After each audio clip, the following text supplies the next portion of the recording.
Hello, I'm Joshua of Milestone Play. I'm a professional game master, and welcome back to another episode of our descent into the Delian Tomb, Draw Steel's starter adventure. We're currently doing this on the Codex, and in the time that we've been gone, the Codex has had a couple updates. So if it takes us a moment or two to realize where something is, things have just been slightly shifted in a couple of places. As we continue on with our story, our heroes have descended down into the Delian tomb, seeking out the Cup of Iulius.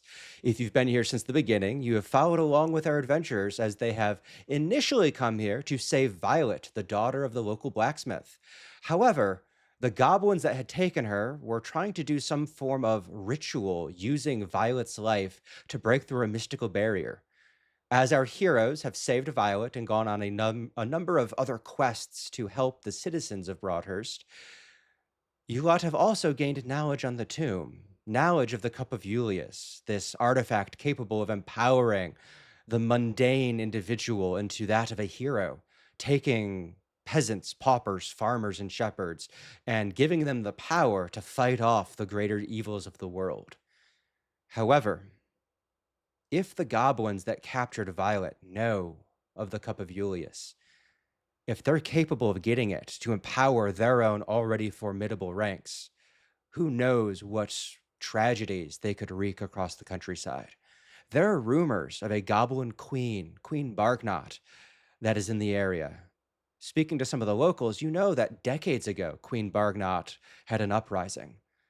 Goblins don't live that long. Either Queen Bargnot is truly that powerful and she still remains, or there's another warlord seeking to use her name to claim more rightful ownership of the Jagged Tooth goblins. You lot have gained an amulet of the Delian Order to unlock that first barrier, as well as a knight's ring, getting you beyond the secret entryway into the true depths of this lair. You lot found the false treasury that did have some items of worth, a magical axe, some components, and the like. However, using the ring to descend deeper down, you are now truly seeking out that chalice. As you descend the stairs, a silence grows. The world above becomes more and more distant, and you feel the weight of this compound's age in the very air you breathe. This is it, the bowels of the Delian tomb. You may act and discuss at your leisure. I say Forward! we I say we march forward slowly and look for traps. As you say that, Chad has just stepped on the very edge of a trap activating. The stairs all going down into this slope. Chad, I'm going to request from you a an agility test to ride it downwards. Is there any skill in particular you think might be good for navigating a tumbling slide? I have jump. I can try to jump down. Unfortunately, you are already sliding, so I'm going to say jump does not work. I need a straight agility test. Oh no! Okay, that is a tier 2. With a tier 2, you are going to slide tumbling down to the end of this what would have been stairs. You then kind of like stop your spell. You can't stop yourself at any place along the way, but you will take 1 damage per space slid in this way. I'm going to overrule that, and I'm going to overrule that because wouldn't you just stop immediately and take 1 damage as opposed to sliding all of the way and taking all of the damage? It makes more sense that the more you don't want to slide, the more damage you should take. So I'm going to change that for making it make sense to me. So you could either stop yourself right there and take 1 damage. I'm sorry, 1, 2, 3, 4, 5, 6. You could take 6 damage and stop there, or you could go all the way down to the bottom and take no damage. And here I was like, well, that's not me because I'm going to go all the way down and take all 5 of the damage. But all right. Yeah, so this, like, as it's written, you should take all the damage for sliding all the way down, but at which point it makes no sense of why you would stop the slide if it's, yeah. So, would you like to go all the way down and take no damage? Well, yeah. Yeah. Okay. With that, as you go sliding all the way down and impacting the ground itself opens up as there is a pit trap hidden at the bottom of this slide. I need you to make another agility. And in this case, as you are hitting the ground and it's beginning to open under you, I think jump is appropriate. Okay. With a tier 2, you are going to fall into this pit trap, but you're going to catch yourself on the ledge, being left hanging. So we will go ahead. We will. Where's my pit trap? We will open my pit trap. Oh, you fell to the bottom. You were supposed to catch yourself. Why didn't you catch yourself? My hands were off the keyboard. I am gonna. How much damage did you just take? 6? Yeah. Go ahead and heal back 6 stamina because you shouldn't have fallen. You should have been hanging from the ledge. Um, as you and then catch yourself, I'm going to say that because you jumped, I'm actually going to pull you to this end of the pit trap as well as you're hanging from the ledge at the far end from your jump. Jagan, you have just finished stating, hey, we should go slow. We should check for. What's going on, Jagan? And that's Jinka. So, Yeah, no, Jagan's gonna turn to Farron and go, I tried to say something. Farron just kind of holds his hands up like, what do you get? I mean, this is Chad. This is how he goes. So can Jagan tell whether or not it is safe for me to like walk down that, like, because I already know it's there, I can walk down it as if it's a ramp? uh,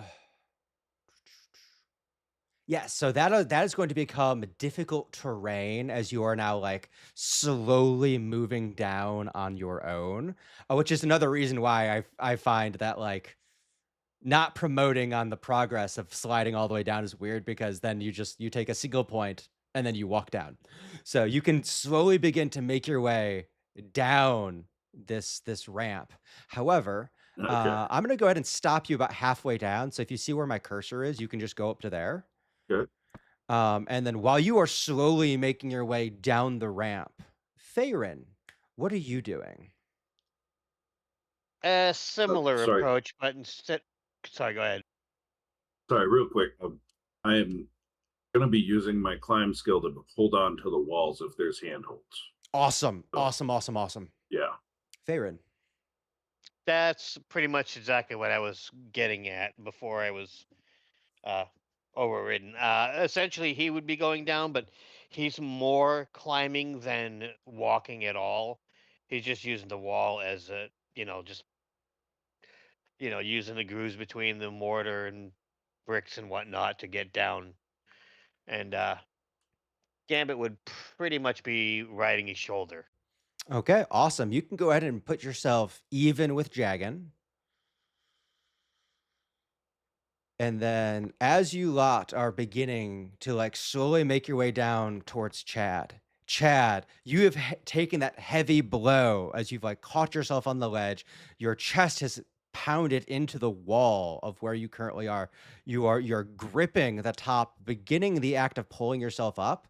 And as you do so, you see covering the walls of the bottom end of this pit, beginning to like crawl their way up. There are these slime-like creatures. As you then like get this energy in you to like want to get out of the pit faster, you look up and you see that there's slimes dropping from the ceiling of this room that you are in. And we are going to go ahead and we're going to place some slimes on our map and we are going to draw some steel. Oh God, slime. So we'll go ahead and throw all you all into the combat, and we're gonna have this be a roll for initiative. Only one of you went for a slide, and you managed to get a little bit of, 2 progresses, so I think, there's enough time for Chad to be able to react to what's going on if you wanna roll for initiative. Uh-oh. No, I slid into a hole. We're going last. Okay. So, with that, as you are currently hanging onto the edge, those slimes down in the hole are going to kind of just worm their way up, beginning to crawl straight up the sides. As they get up towards you, currently you have the prone condition, and I think that is appropriate for hanging from the side of the pit. So mechanically, it's going to act the same way as they attack you. So they're going to go ahead and make a corrode attack upon you as they just do their acid touches upon you. We will roll that. And that's coming in for 5 corruption and a vertical pull on you. Would you like to parry? Yeah, I was getting ready to say, it says I can parry, but I'm hanging from a ledge. I'm not entirely sure that's a thing I can do. This is a game of the rule of cool. How do you parry them if you wish to do so? With my feet. Okay. I'm well armored. Just do like a spin kick as I try to move up because I get to shift. So is that going to make me climb up? Ooh, that's interesting. I'll tell you I what. was gonna Yeah. say, can you can you basically use their attack as their momentum, and it just Yeah. shifts you up out of the pit? Um, I'll say if you do a regular parry and shift 1, you can roll, still prone, but roll up onto the ledge. If you do your spend 1 focus to be able to shift 2 squares, I'll say you can do that and also be standing. Oh, hey, I've got 4 focus. Yeah. Okay. So in this case, you're not going to want to move at all because technically the shift is before the attack, I think. No, that's only if it's for someone else. You're good. You're fine. So we'll go ahead and accept that roll. It's giving us a nice little chart. That chart is wrong because you're hanging from the ledge and you're not at the bottom. Yeah, I'll just do that and let you move me to where is right. Yeah. Real quickly, to correct, am I able to see from my position that slime? Sure. It's fine. We're Okay. good. However, my slime just got a trigger. Split. The creeping sludge splits to create another creeping sludge, each with half the current stamina before splitting. Yes, please. Oh no. It turns out, as you do that whirlwind kick and like using their momentum, your heel scoops off part of that slime and brings it up top with you. Okay. That was one of their attacks. The other it one it down there. looks like it killed it, Josh. It has 12. It is gray. It's probably gray Oh, because it doesn't get to act this turn. Um, that way it's not like continually multiplying on its own turn. That's probably why it's gray doing that post-turn fade. The other one though did not get to do its attack. So I think that one is going to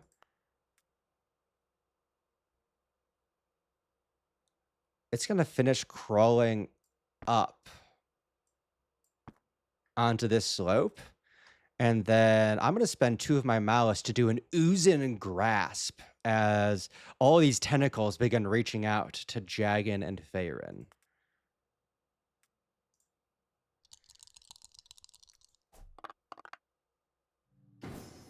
So if your agility is less than 1, you are going to be grabbed and vertical pulled 1.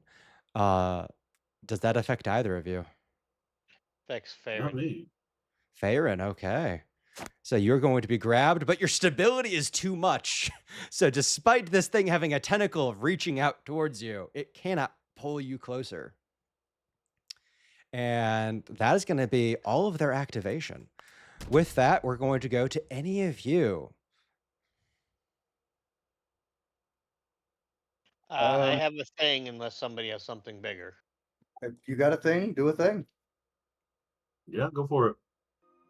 And because you're grabbed, your speed is 0. You cannot move. Okay, okay. Well, I can still do my thing though. So I am going to do. Let me make sure that's actually gonna do Is me any there good. a maneuver to get out of grabbed, or is that a full main action?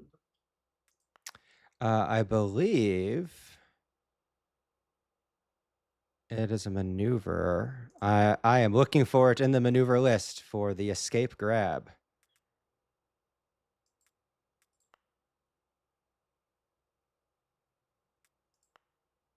It may be a main action. We're gonna say it's a maneuver because that sounds funner.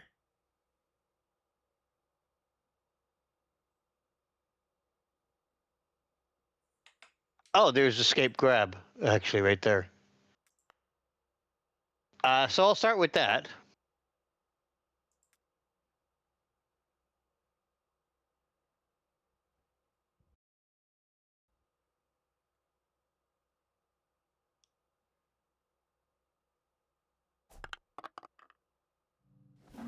You fail to escape the grab. Okay. Uh, that was obvious. That was a maneuver thing.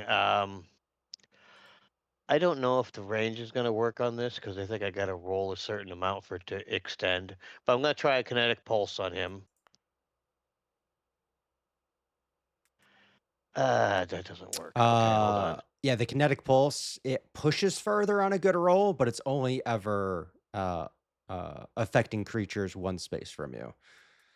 Gotcha. Well, I'm not close enough to do that. So, I had a thing doesn't appear to actually be a thing. Well, hold on. Maybe I do have something. Well, you Okay, have actually, I'm going to use synaptic override. cool.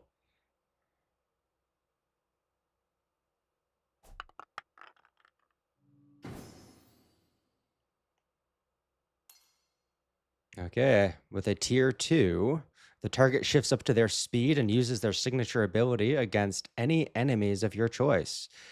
So,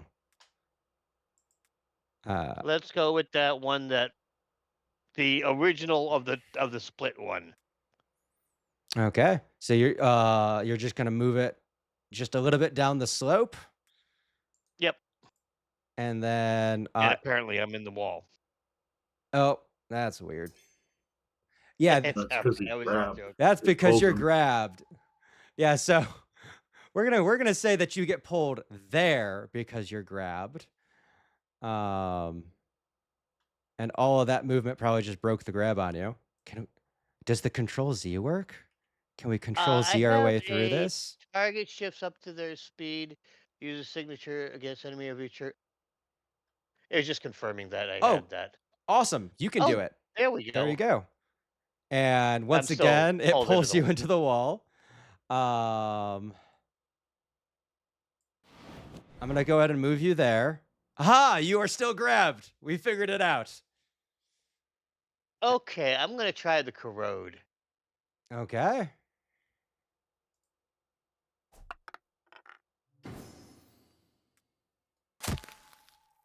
Cool. You did a little bit of damage to it, but it has a little bit of acid immunity, so it took a little less damage from it. And Right. both of these things are giving me triggers. We'll dismiss the attack of opportunity trigger, and then the other one wants to split again, but that thing already split on its previous activation.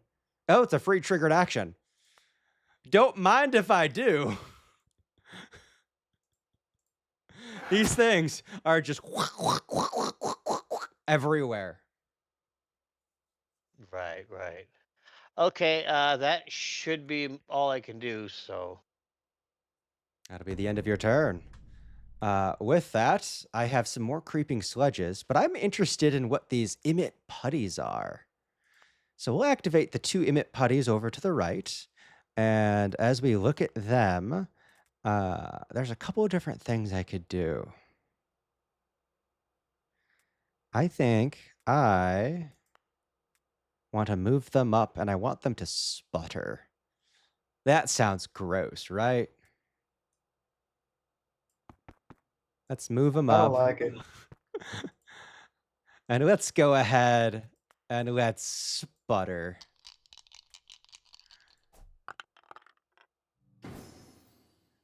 That looks like it's coming for 6 damage. Shift 1. Oh, and this thing's bigger than you. Oh, I get to shift 1. I'm good where I am. And then my other fellow, why not? He can sputter too, but before he sputters, let's undo that. Before he sputters, my first guy has his maneuver. He could do an 8 attack on Chad. It's been a few weeks since we've played. It's probably been almost a month since we've played. Now I get an edge. That's a tier 3 result with the double edge. And he doesn't need to shift either. He's fine. Okay. That is all of that. What is this uncanny impression? Until the end of the encounter or until they use this ability again, the emit putty changes their size to match the target and replaces their signature ability with one of the target's signature abilities. I got a lot of guys here. Oh no. I'm going to spend 5 doom for this thing as it hits Chad. If you've ever Wait. watched the Brothers Grimm movie with Matt Damon and Heath Ledger, the gingerbread man that steals the girl's face, he's gonna steal your face. Before you're doing that, on Yeah. that last one, I didn't mean to hit dismiss triggers. Okay. I'm gonna use a wrath and do my life for yours for Chad and end the corroded condition on him. Awesome. Has that all mechanically just happened now? Are we good? It should be, yeah. Awesome. Thank you for the call out. Mm-hmm. Oh man. I thought I was gonna get one of your let other people attack for you abilities. Well, No, those are hero abilities. that's okay. I'll just take exploding arrow. Oh no. That seems fun. And that'll be the end of our turn. We go on to Chad or Jagan. Chad, you're in the thick of it. If you want to do it, you can go first. I am in the thick of it. However, it would be super beneficial for you to be closer whenever my turn starts because I do have Okay. enough. I have enough focus to be able to start out with a strike now. So Okay. Yeah, I can claim the turn then. So Jagan's going to move right here. How deep is the pit? I Like, believe it's 4 squares. Okay, so I'm going to use a maneuver first. It is.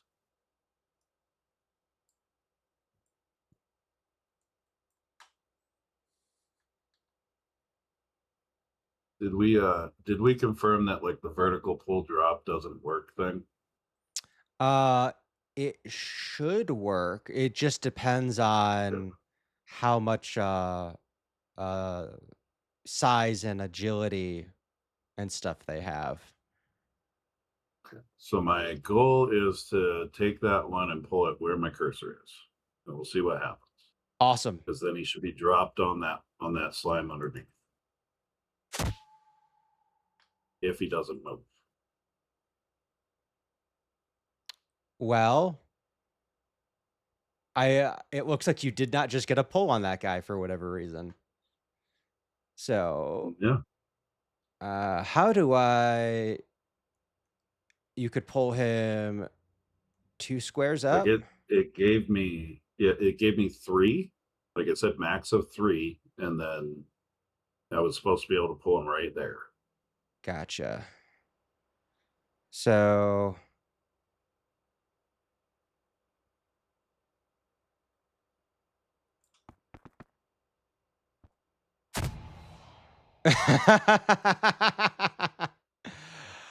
Okay, so what has just happened on my end? There's something else that wants to move.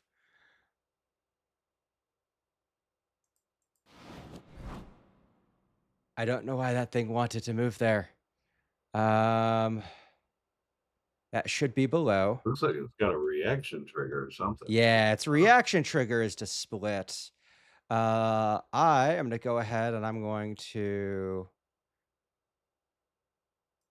take him and I'm just gonna put him down in the pit. So he has fallen. There was a little bit of safe falling due to his agility. However, I think he should have taken 2 more squares of fall damage. I think you moved him there. There you go. On Uh, my map, he disappeared right there. yes, he disappeared right there. I have a bottom of the well section of my map that you cannot see because you're not down there. But there is a bottom Okay. of the well section that exists, and so I have pulled him down into that other area of the map. Okay. So he wasn't going to end up here. He could just move from when he fell. It's like this is the spot where he should have fallen. Yes, according so to my thing. it is a 4x4 square or a 2x2 area.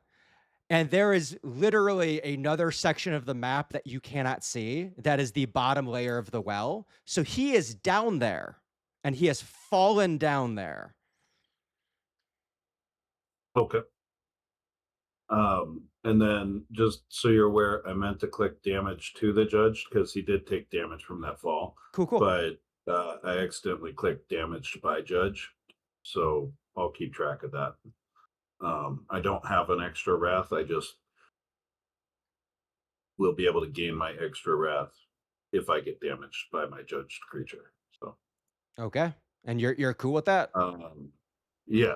Yeah, I'll make sure like if he reappears, then I can just damage it. And then I'm gonna do my main action, which is back a blasphemer with some holy damage, creeping sludges. Um,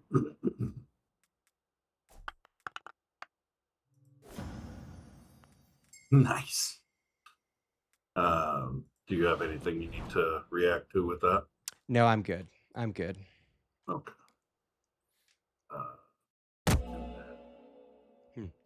The idea of having this secret other room is awesome, except it doesn't actually work that way. I can't push him around the corner. It's saying that I could like push him over here and stuff. Yeah, if you do that, he so- should just slam into the wall. Oh yeah, that's right.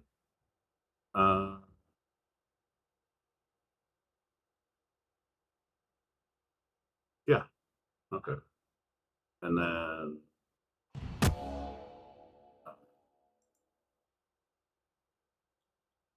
He just died.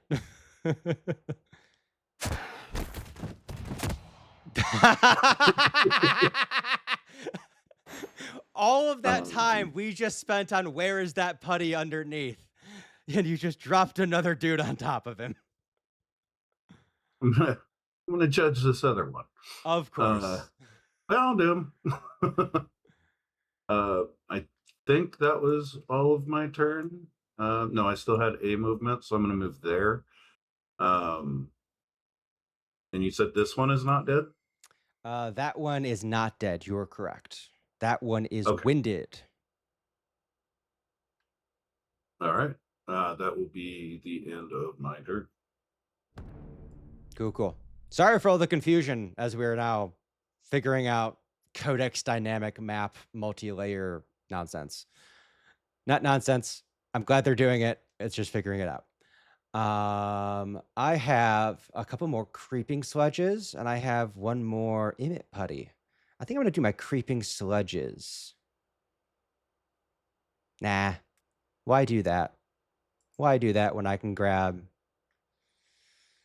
another face? Let's go ahead and... Oh God, tell me Judge is not a signature ability. It's not, I don't think. It's a maneuver. Okay. Okay. Is it a signature maneuver or is it a heroic maneuver? It says maneuver. Oh no. We'll find out. Like Back Blasphemer is a signature ability, but Judgment doesn't even say signature, it just says it's a maneuver. Let's go ahead and sputter on Chad. Having one person in the room makes it really bad for that one person.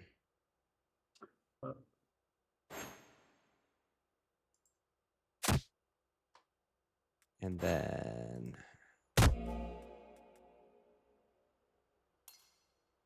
Why? Why must you do this to me?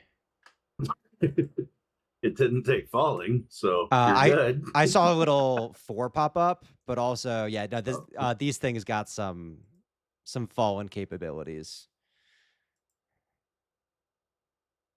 How much more Well, speed they're like does it pillow, they just have? bounce.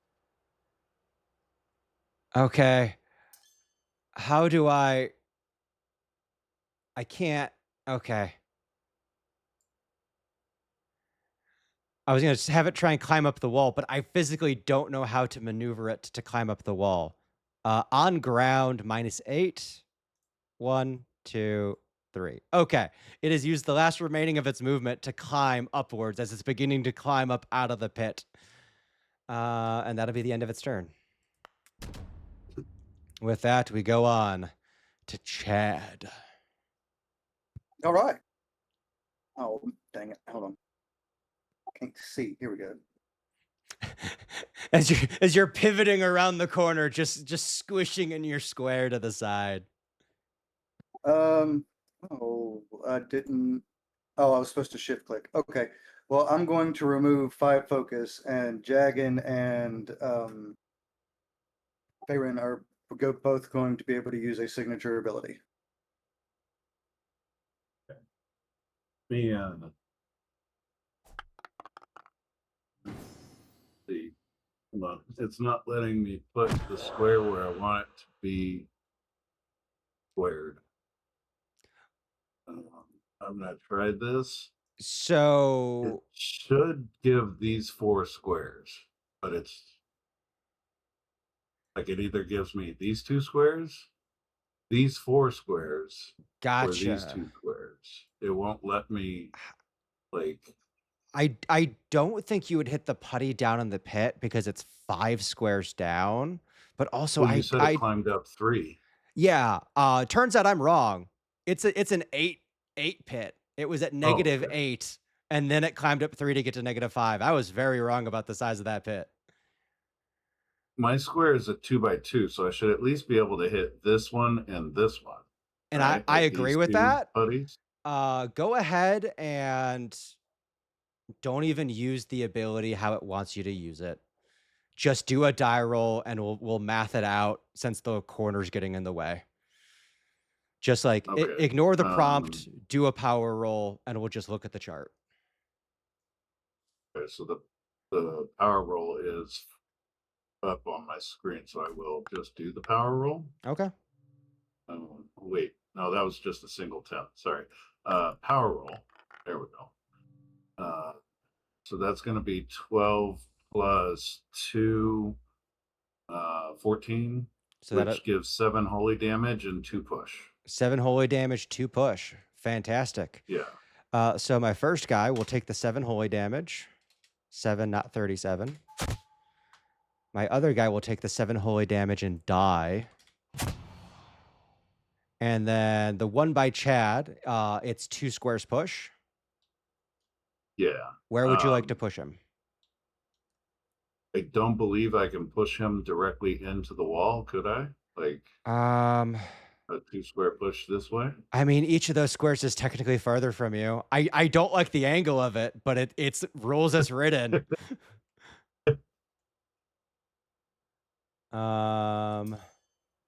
Let's see. We got teleport. There we go. Forced movement into the wall for another 4 damage on him. I would split, but I think cutting 1.5 to zeros does not behoove me. Okay, so Jagan, Yeah. that is your reaction to. That was my signature Yep. reaction, yeah. Cool. Farin, have you done yours? Yes, mine was because it's signature. Mine was a kinetic push, but he had too much stability to move anywhere. Gotcha. So you damaged him enough that way Jagan's attack killed him. Fantastic. Yeah, pretty much. Yeah. Awesome. So it sounds, after all that chaos, we're good for Chad for you to continue your turn. Yep, I did an 8 attack on the guy in front of me. And I'm going to move. Actually, I can shift, can't You can use your Disengage, movement to yeah. disengage. put my back against the wall so we can't, super surround me. And Okay. that's it. I am getting prompts for attacks of opportunity. I should not be. Disengage. I know. Which shouldn't work with the disengage, but Yes, I don't know if they have any little abilities that say they ignore it, but I don't think gelatinous, climb speed, or split ignores it, so I'm just not going to take those triggers. Unless the guy who stole my face also stole the melee superiority. Oh, that would be nasty. He did not. He got a single signature from you. Not signature, a single. Yeah, single signature. That's the word. Cool. So it's the end of your turn. I only have a couple creeping sludges left, so we will activate them. I don't have anything for a really good, awesome ability from them. So I think it's going to be safe for them to actually just stay on this side of the pit and try and keep a little bit of cover from Jagan and Farin. And they're both just going to fling little parts of their body across the way at Chad, as they're both going to just do ranged free strikes on you.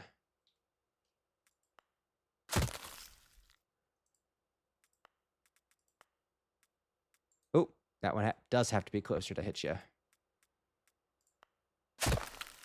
Okay, as they're just flinging little acid globules at you. That'll be the end of their turn. With that, the only thing we have left is little Gambit. which has almost nothing he can do, but that's okay. Mm-hmm. He's just got to move up to join the group a little bit, staying behind me, and he will take the dodge or defend or whatever that is.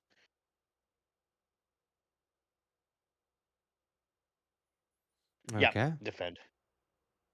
Cool. As he defends, we reach the end of the round. And at the end of the round, the pit closes. And one of my putties inside the pit is just trapped down there now. Okay. So with that, as we go on to the start of round 2, I have a few individuals at my disposal. I really want to use my guy that has an explosive arrow. Oh no. So I'm going to shoot Jagan with an explosive arrow, I think. That's a burst You of can try. 1. Oh, it's a burst of 2. I'm going to shoot Farin with it. That way I'm less likely to explode my guys as much. Oh no, the exploding arrow is gonna kill Gambit. Oh, that's Most likely, yeah. 9 damage. That might kill Gambit, yeah. Okay, resist the unnatural as you weave the fire around you. Deal 2 fire damage to a target within 2 squares. I'll do that to Jagan. I won't kill Gambit. Someone's doing something. Vox, what's going on? I don't know what's going on. You are shifted. You choose to move normally instead. Okay, so it's just basically telling me I can move. Yeah, you So can I'll move. just Cool. okay. It's basically I was being shifted, but because of something, I get to choose where. Mm-hmm. Awesome. That was weird. I've never seen that happen before. Cool, cool. Yeah. With that, I have a second putty. My second putty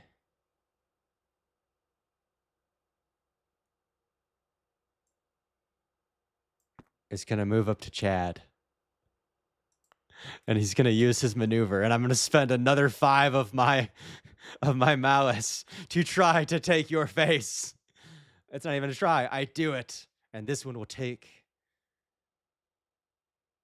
also your exploding arrow. It's so nice. It's so good.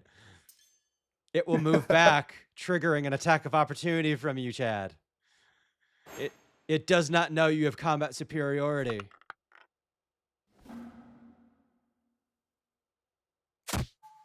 And that also means it can't continue to move away, doesn't it? I believe so. Yeah, speed drops to 0. Okay, so Why not? it does not manage to get away. However, oh no, it can split.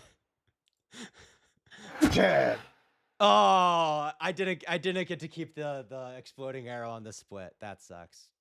Ew, Chad, that's gross, man. What are you doing? However, I will use the exploding arrow on Jagan, and I'm gonna, yeah. I will make use of this exploding arrow that I now have.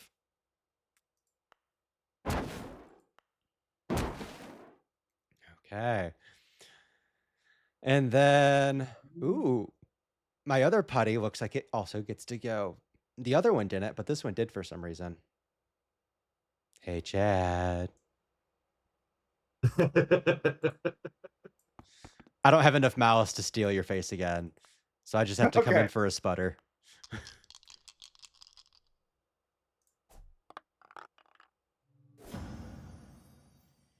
Would you like to parry the 7 damage? Yeah.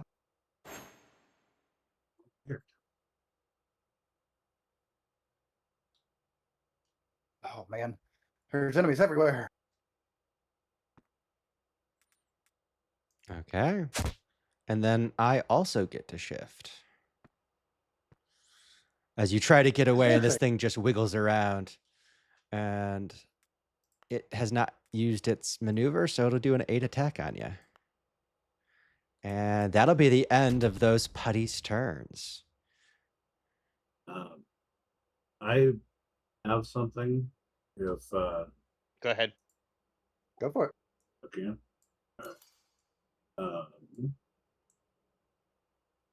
I am going to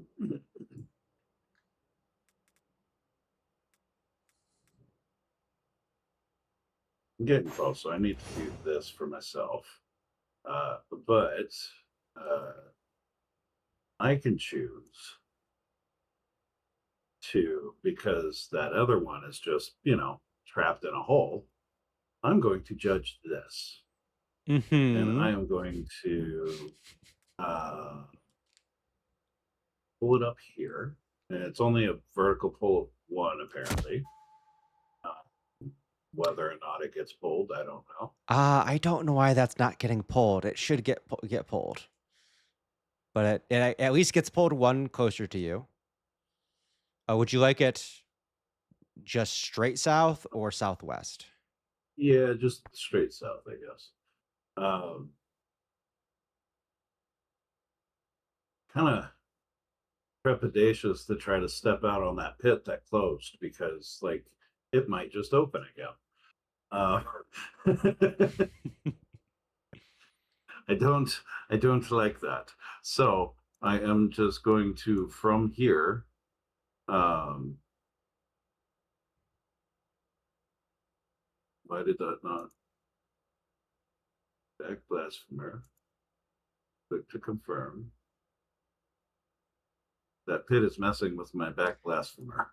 I should be able to Yeah, you should be able target to. these 4. Yeah, wait. There it goes. Awesome. Now it's working. Oh,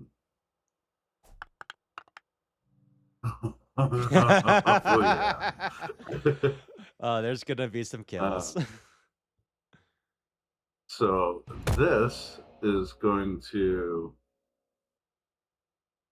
I guess I can't push him into that. I guess I'll push him that way. And then this.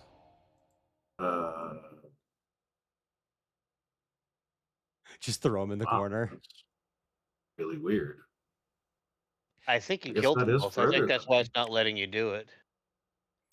Yeah, No, no. no, I'm Yeah, the because of the fact that they don't care about diagonals and counting squares, it leads to this situation where like that's how that plays out. As you just splatter 2 of the putties.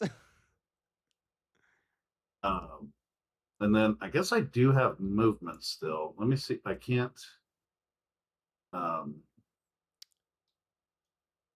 this. Aha. Now, this is a no cutting in the corners game, so you will have to Yeah. any of that movement is initially stepping straight forward and then doing the diagonals. It says I can jump 2 squares. I don't have to move. Oh, nice. Nice. Yeah. So I'm just gonna jump Haha. over there. I don't like your traps. And then I do still have movement. So I am going to move right there. And that can be the end of my turn. Okay. I'm getting a reaction for me to split. I'm going to take it. I don't know if splitting is always the right option, but I think it's fun. More for me to kill. I will go on to my creeping sledges. And I think they're just going to have some fun. So they do have the ooze and grasp maneuver, but I left myself not enough malice to use it. So instead, they're just going to move up. And they're going to be aiding attack, and they're just going to be going after you. So we'll do a corrode. An effect on the corrode is the target does gain the weakness 2 and reduces the potency of their potency effects with the corrode. That's what you got rid of earlier.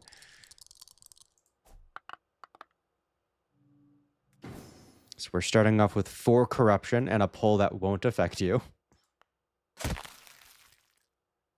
And then that one will do its 8 attack, and the other will corrode you.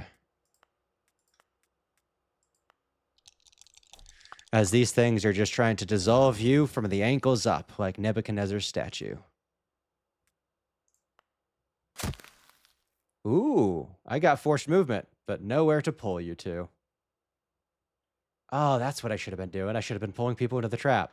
Hey guys, tactics. I don't have them. That'll be their turn. Move away from that side of the track. All right, if I go here, Mr. Chad. Is that a yes? Favorite, I would suggest that you jump to the other side of the trap and get away from it. I can do that. Yeah, because I have the jump skills, so I don't know if that makes a difference on how I can jump. It looked like you had more jumping radius than he does. Yeah. Yeah, because mine did not require a roll. So mine, I jump for 2. Take it didn't work. I don't know. I'm not seeing anything of details for your It was jump. a 10 on the roll, but it didn't do anything. It just stood there. Because you can jump 1 squares, land short. Yeah, so you jump 1 square. So as you selected the destination you attempted to jump to, Right. you land 1 square short, which means you land here, which means the trap activates. So as the trap activates, I am going to ask you for an agility. Do you have any Oh, of skills that course. might be good for avoiding this pit trap? Can I stay climb to try to grab the edge as it starts to fall? Definitely. Okay. So we will see how you react to your jumping too short. And that is a tier 3. So you can shift 1 square. So go ahead and move 1 more square. And you are no longer on the trap, so you're fine. But the trap does reopen. Okay. And now my main action. I am going to do synaptic override on this really hideous looking guy in front of me. Oh no. You can move up to their speed and use a signature. I just gave you explosive arrow. That's exactly what I'm going for. Wait, Oh, uh, okay. I'm gonna melee free strike it Do it. because it's moving. Do it. That's fine because we want him dead anyway. Yeah, I'm figuring that's not gonna kill. Wow. Okay, well it's a tier 3, I guess. Okay. You kill him before he gets to the signature attack. You stink. Sorry. I don't like you no more. You took away my favorite new toy. Only one of us can steal I'm going abilities here. to. I'm gonna judge. Who am I judging? You. Go back to that guy, right? Well. Hold on. How do I click to cancel? I tend to like right click to the side off of stuff. Yeah, it's not letting me right click. All right. Control I Z. guess. Escape. Yeah, escape. No. Hey, there we go. It went away. Yeah, but so it was letting me do movement. I was gonna try to instead do the judgment on this guy here. You can't see him. He's 5 squares down Oh, in the okay. pit. So Okay. we will Well, unjudge sorry. him. No, you're good. I guess it was just this guy then, but it's supposed to do the move, which I just messed everything up. You're Sorry. fine. How much move is it? Vertical pull up to number of squares equal to twice your present score, which is 4. Where would you like to pull him? So 1, 2, 3. I was just gonna pull him directly into this guy right here.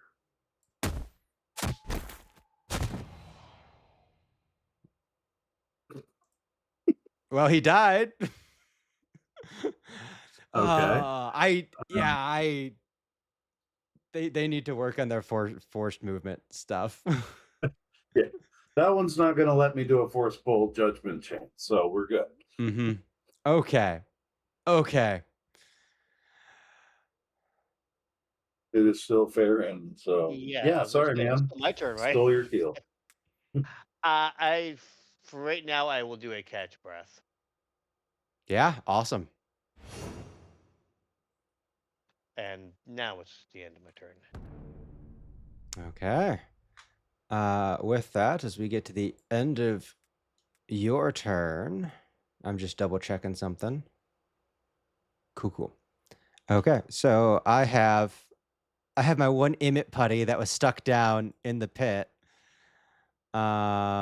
He is going to. He's supposed to be 5 up.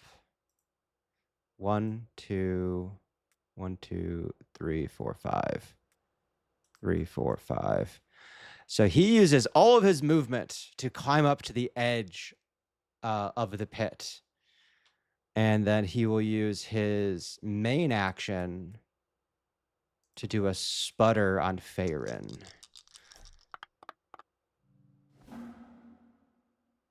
So he is just at the top edge of the pit, oozed up onto the wall. Hitting you for 4 damage. As you fade from sight a bit, just these globs of acid in the air. Only maneuver I have left on you is 8 attack, and we will end turn, heading on over to Chad. Chad, there are 1, 2, 3, 4 guys left. Okay. Boot him into the pit. I'm gonna, claim my turn, and I'm gonna step over here, and I'm gonna explosive arrow on this guy. Ooh, those guys are untouched.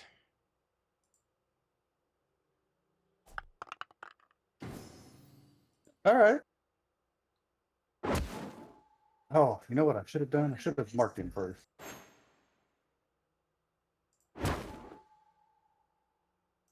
That's fine. Whoa. I split. Oh, okay. Yeah, they fully copy the token and then just apply all of the damage that would take them to the appropriate number of stamina, as opposed to like, as they split, they get new maximums. Okay. Yep. I'll mark that guy. And that's it. Ooh, I got another split. Why not? Jake, and you like having friends, don't you? More people to play with. Okay. Only one left is Gambit. And for this turn, let me double check everything here. He's gonna hide. And that's it for him. Okay. So I have all these other things I could be spending malice on. I have that ooze pull attack I did once. I've got these like liquefies and congeals. I have all these things that sound really awesome. But what also sounds awesome is just activating an Emmet Putty. Does that trap not close on him? Oh, you are correct. We will leave him there. He will was like be at the top. But... yeah, he's at the top. So we'll put him back up at. Oh yeah, if he's at the top, yeah, like it closes and he is like shunted to the top since he's at 0. No, 0's not 1. Yeah, I'd say he's down there at 0. So I'm gonna put him at 0. I'm gonna close the pit, and when I close the pit, it's going to ignore the fact that he's at 0. Like that's just what's gonna happen. So we will close the pit again. Very good call out. Very good call out. And then my other guy, we will just revert turn. I'm just picturing this putty like keeps trying to get up, and every time he gets to the top, the trap just closes back in on him. It's like, ah! Well, the other Emmet Putty, I will use the uncanny impression on Faerun. Handsome devil. Snap feedback. Uh-oh. Nope, that's a heroic. I can just do a signature, but I will take Kinetic Pulse. And then I will use Kinetic Pulse. To throw me into the wall, I'm sure. Why would I throw you into the wall when I have a pit right there? Okay, we're resisting the unnatural. We got a Bane on there. Fantastic. I can't see what your rolls are because it doesn't show up, so I don't know if the Bane is actually going to make a difference. I rolled a 9 and a 5. So that would have been a 14. My modifier on the roll was was a -1, and then your Bane would take that down to a tier 1 result. Yeah. Cool. And with that, there's no pushing, and I can't throw Farron in the pit. And then Farron, as I'm using your psychic energy against you, how do you destroy this creature in retribution? Basically mental battle, and just as he's using a psionic pulse to push me, I push back, and the feedback actually is like he's running into an invisible wall. Fantastic. With that, we're down to 4 enemies left on the battlefield. And that is my activation. So we go to any of you. Got a pretty good ALE. Do it. Yep. I am going to end that corroded condition on me because I don't like it.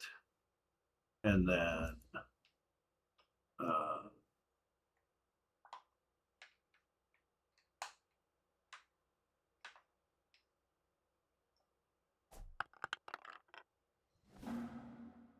oh,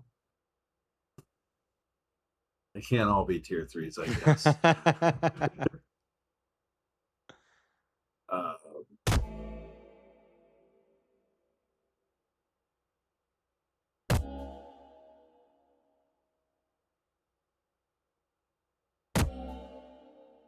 Too much stability. What? They're sticking to the ground. The creeping oozes have stability too, where the emit putties Yeah, only but I had was able 0. to move one of them. Like, that doesn't make sense. And You're right. That doesn't I make sense. I'm going to aid attack on that one. Okay. And then I can end my turn. So that one has 1 hit point. I don't want to split. That one has 7 hit points. And that one has 7 hit points. I think I mean, you guys are likely to do 7 damage on a hit. I think we're going to go for the splits. Okay, so it doesn't want me to split. I mean, the They may man not. I do on my back blasphemer is 5, so Yeah. They may not have enough hit points to split. Enough stamina to split. Oh well. With that, I only can activate them. They're the only ones left.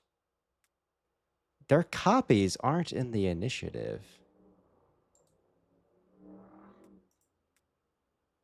Oh, now it's letting me split. Oh, my thing just went all wacky. Now it's letting me split. Okay. Things got all delayed. That's fine. Well,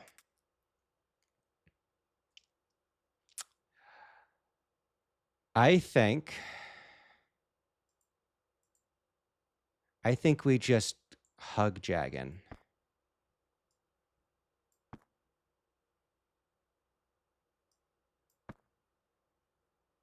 Yeah, we just hug come in, Jagan. guys. Come in, guys. It's a group hug. Come on.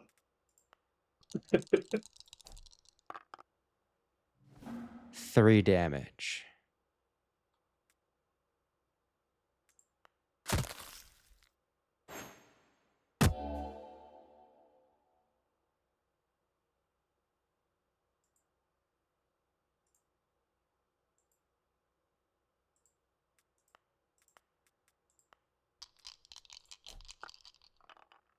This is just going to be a bunch of die rolling. This is just going to be a bunch of dice.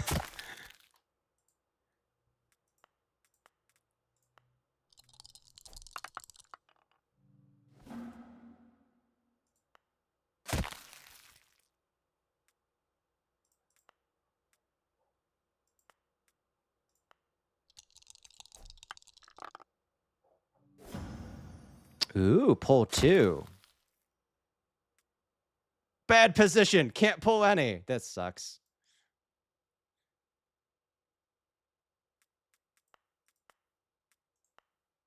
Okay, final one, and we're done. Jagged, as you are bathed in sludge and slime corroding at your very being, the onslaught ends.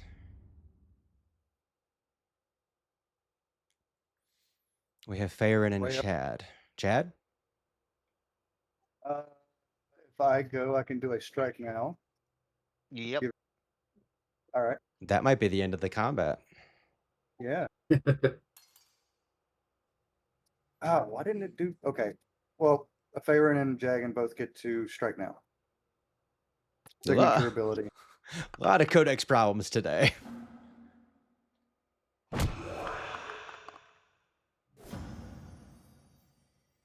I did say they can't all be 9s, but or tier 3s, but I do like it when they are.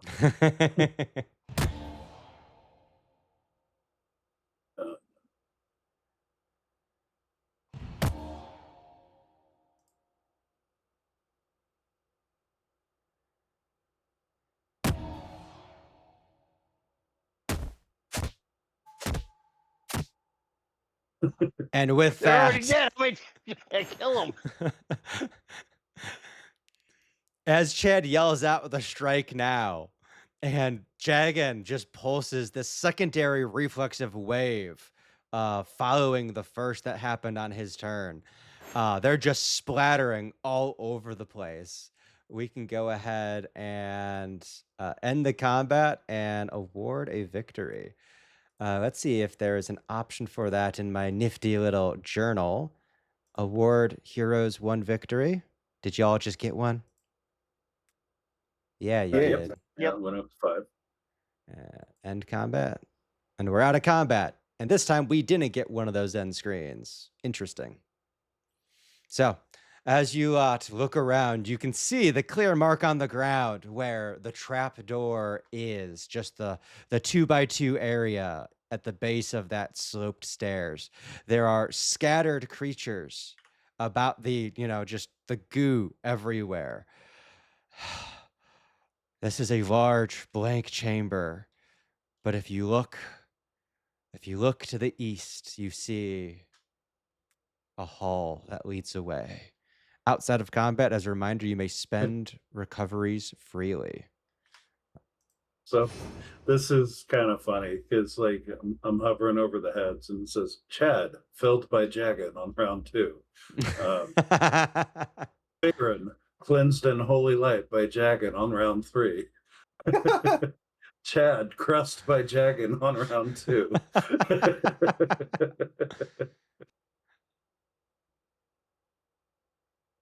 That's fun. uh, That's fun. let me get over here real quick.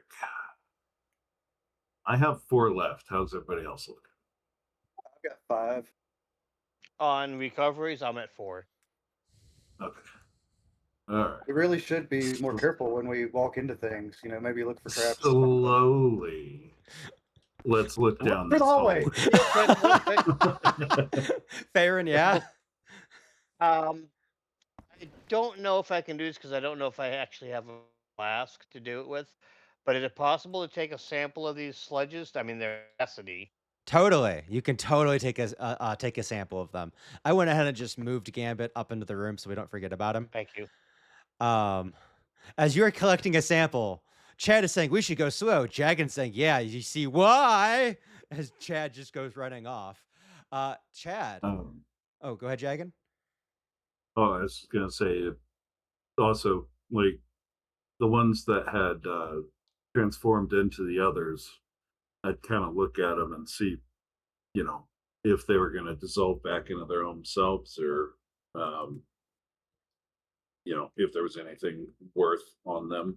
Yeah, so as you look at them, they are just melting back into their own gelatinous selves. All the features are being wiped clean, and I will confirm that among the dead here, there is nothing of value to be taken. Okay. Cool. Chad, as you go rushing forward, you begin to see the hall split into these 2 smaller sections up ahead. I say you see it. as I jump into your vision to make sure you can actually see what I'm describing. As you Well, begin forward, it is going to evolve into twisting corridors full of dead ends. Physically, within this space, there is a labyrinth map. We will slowly explore the labyrinth as we go, but we're not going to do it as is. The reason why is as you enter it, there's a heavy clunking sound from behind the walls. A blade swings right past you, and a guillotine falls between the members of your group. Flames burst out of the floor on either side of you, and ahead of you looks to be pretty much the same things.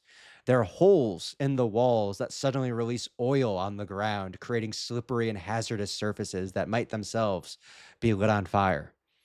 Then the crystals in the ceiling providing light extinguish, leaving you with only your torches to see. This gauntlet is full of mechanical traps and is a montage test to get through. So, I have gone through a bunch of what is possible things to be dealt with. We have avoiding the blades. We have avoiding the fire. We have avoiding the oil. Do we get the pattern here? There is navigating the maze, and there is restoring lights into this space to make it easier to see. So we have a bunch of these different things that can be done. As we go through and get successes on the montage test, I will move you lot through this labyrinth so you can explore it as you go, but we will wait for the successes. That way, if you decide to turn back, we see what happens. So Yay. we have 3 members for this montage test. And I'm going to be right honest. It looks like there should be a way to activate the montage in my little HUD, but I don't see it. Use the buttons below to adjust the montage difficulty. Maybe I can just, I can add players. There we go. So we'll add Chad. I just added Gambit. I probably shouldn't have added Gambit. So we'll add all of you in. I should actually give you a preview as player. Yeah, let's go ahead and present to players. So you lot should have a pop-up on your screen now to help us keep track of the available players through round 1 and round 2 of this montage. And let's go ahead and I'm just going to reveal the suggested means. Not that you have to go with this stuff. If you come up with a different idea, by all means.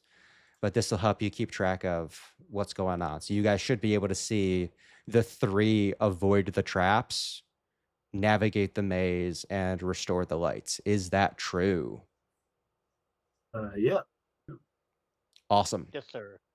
So as you lot begin to try to find your way through this labyrinth, the traps going off all around you, would any of you like to take the lead for the first part of this montage? Yes. Okay, yeah, go ahead. I I have was gonna things say for this. navigate. Yeah, so do I. Oh, But, yeah, you do? yeah. But yeah, I mean, what do you got? Because I have navigate. I have and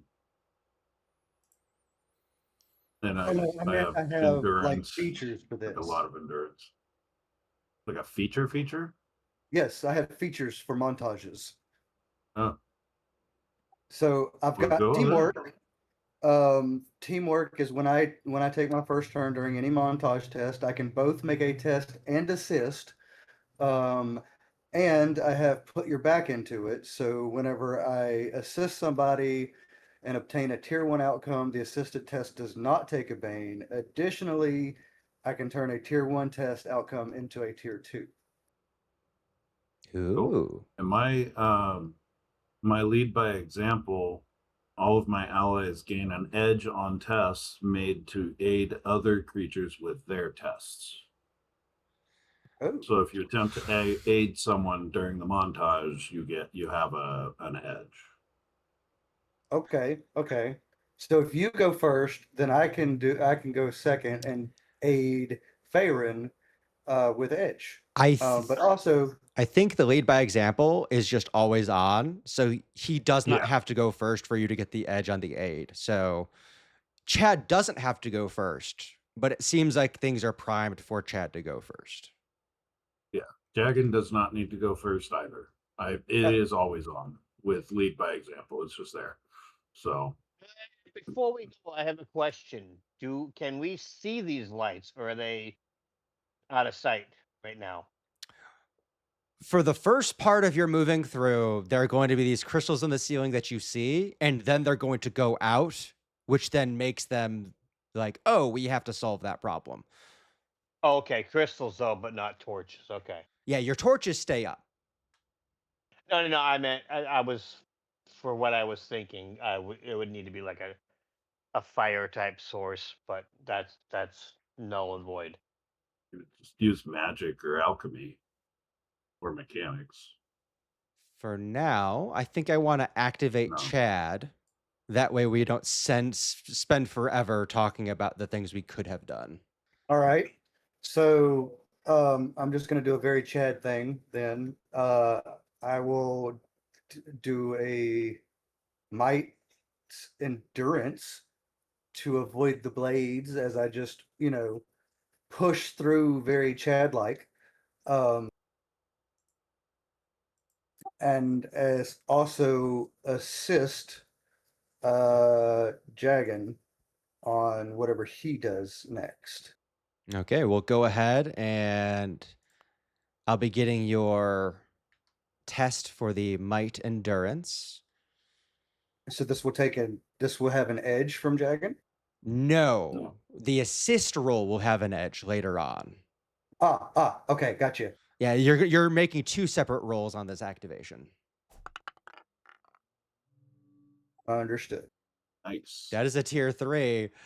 That is a clean success as we get our first success as you are just barreling through these things. From there, I don't have something to click for you to do the assist test on my little HUD. So you can also go ahead and just drop a D20. And what are you assisting Jagan on? I say drop a D20. It's a power roll for the 2D10, but what are you assisting Yeah. him on? What do you plan on using, Jagan?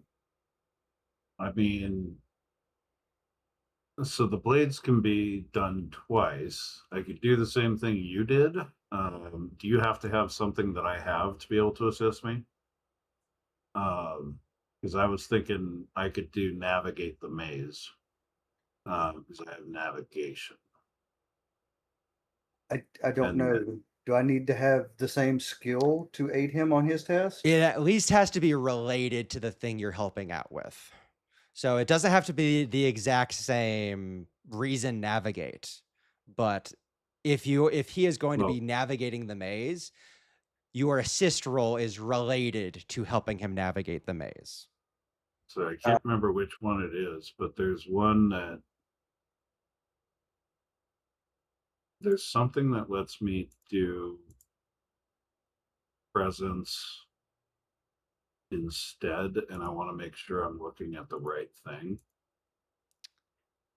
Like presence instead of reason, I think. But I don't remember what it allows me to switch that over for. Yeah, you have brought this up in the past, and we have never found the citation of where that is. So go ahead and spend some time looking for it. For now, we may want to head in a different direction. If you do the navigate, I think I've got search, and I've also got strategy, and I've also got lead. So Go ahead and make a reason test with your +2 skill bonus plus the edge from the lead by example as you're making your assist roll. oh no. Okay, let's do the math. That is a 2. +2 for your reason is 4. An Pl- 8. It's an 8. Okay, so it's still a tier 1. However, based off of your teamwork feature, that still doesn't give a negative. That doesn't give a bane. So even with Right. snake eyes, this is neutral. You're fine. Oh, wait.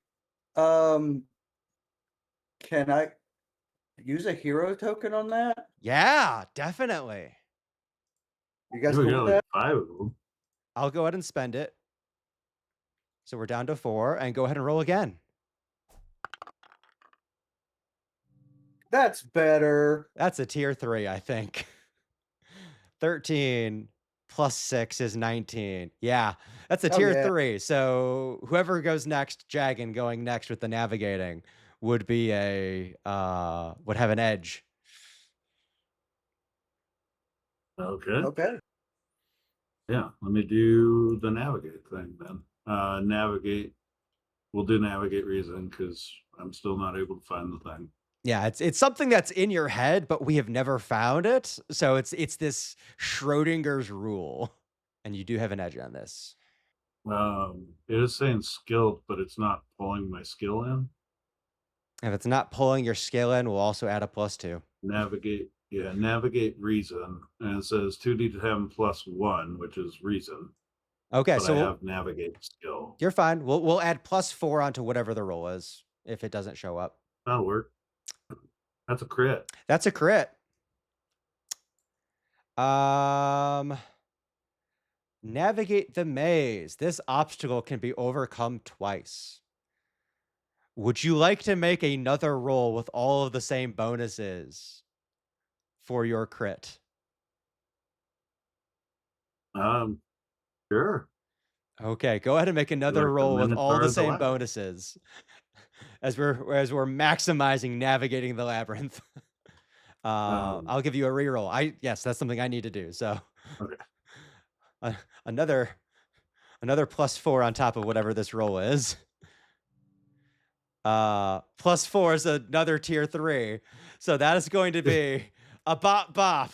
2 more successes on this montage test as you lot have had Chad just belly checking the blades, giving Dragon time to like check corners, figure out where in the foundation you lot all are at and which way you would likely go to stay under the foundations. We only have Faerun left. We are now 3 successes in. I will call out that in previous montage tests, 3 successes was you winning. You need more than that for this montage test. Well, I do see that for restoring the lights, alchemy does work, which of course I have, so I will do that. Okay. Uh, what does it look like as you are attempting to use alchemy to restore the lights? I'm gonna say I'm using like a fluid, kind of like how you use the hand warmers. I'm kind of like using a fluid paste type stuff to try to activate these lights. Okay. Fantastic. Go ahead and make your roll. Yeah. That is a tier 1 with that. That is going to be No, it's not. It's a tier 2. Chad. Please tell me the story. I see him kind of fumbling around with his fluid, and maybe it's just not lighting right. So I'm gonna throw him over my fire starter kit and just say, "Put your back into it," as I turn an ally's tier 1 test outcome into a tier 2. And with this being a medium test, a tier 2 is success with a consequence. That is going to bring us up to 4 successes, which is enough to complete this montage. I will go ahead and award you 1 victory. So you should be up to 6 victories. I'm going to walk us through this maze and give you time to explore it if you wish. And then I will get to the consequence at the end. So the correct passage is going to be to the north if you wish to go to the north. Cool. Fantastic. I love it. As you lot pop out into this room's walls are noticeably pockmarked with many small holes. There are 2 corridors connected to it. one to the west and one to the south that looks too small to comfortably move through. Before you What explore about Gambit? Gambit very, very possibly could. Before you explore further, however, you are beset by attackers. Dark loping slimes approach you. The consequence of your getting through at the very end of this montage test is they're going to have the surprise on you and get to go first. So as we draw steel, due to the consequence of that final roll, we do have the enemies going first. And for the enemies going first, they're all just one crew. Part of sizing this down to 3 heroes is all these guys are just one crew.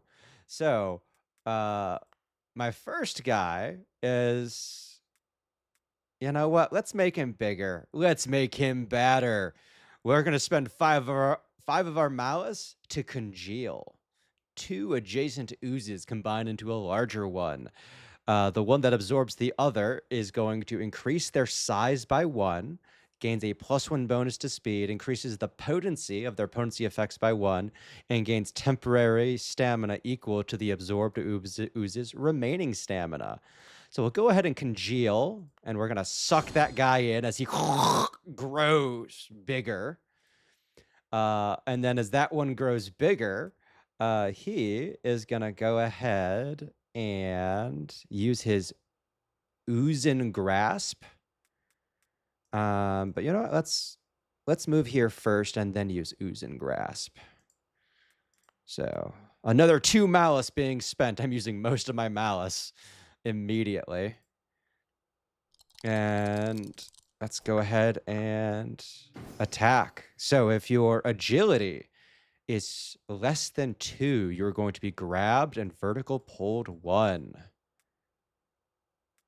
That would be me. Yeah. All of you get grabbed. And then let's see. He's gonna vertical pull you. Oh, that's Gambit. I don't want to pull Gambit. That's useless for me. We'll skip pulling Gambit. So you're all grabbed, and then his main action is going to be to corrode. And we'll corrode at Chad. And that's coming in for 3 corruption damage, Chad. Yep. Okay. I need to mark down.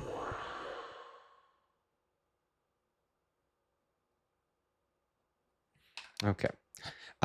Ooh, can he split? He just grew.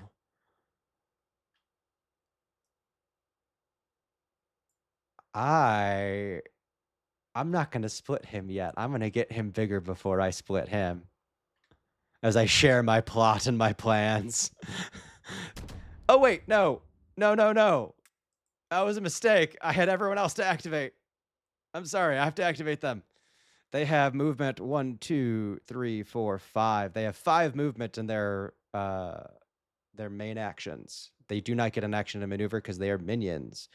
So 1, 2, 3, 4, 5.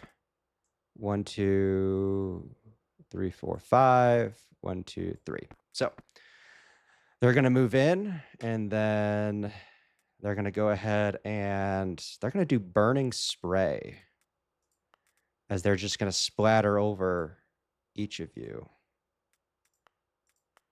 So click, click, click.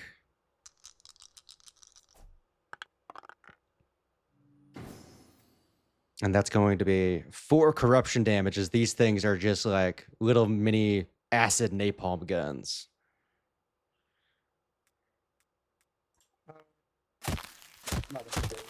Ooh, sorry, did you have something? No, I was just saying that I'm not going to parry that. Awesome. Cool.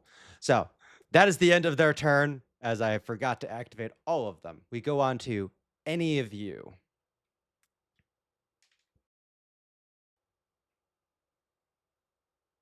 I'll I'll go this so I can mark. Alrighty. You have enough for your I for your do. I'm strike gonna do now? that too. That's what happens when you guys are stacking up 6 victories. I'm gonna mark the big boy here. Ah, I can't. Okay. Yeah, I'm gonna do the strike now. Oh, hey, it shows up for me this time.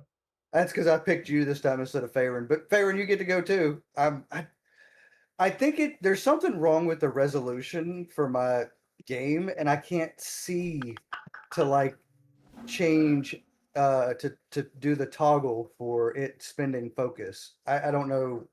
I'm gonna have to go and try to fix the resolution. So I can use. Actually, it's a signature ability, isn't it? Yeah, signature.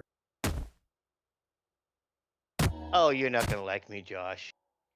I mean, you do you, man. You do you. I'm okay with a It 3. doesn't matter. It's not big. What were you using? Synaptic override tier 1. I don't think it does anything. That is a heroic ability. That's not a signature. Your options are kinetic Oh. pulse or materialize. Okay. So I need to do a signature, not a heroic. So, actually, kinetic works, but um, I mean, kinetic pulse, you do have 2 enemies adjacent to you. Not to tell you what to do.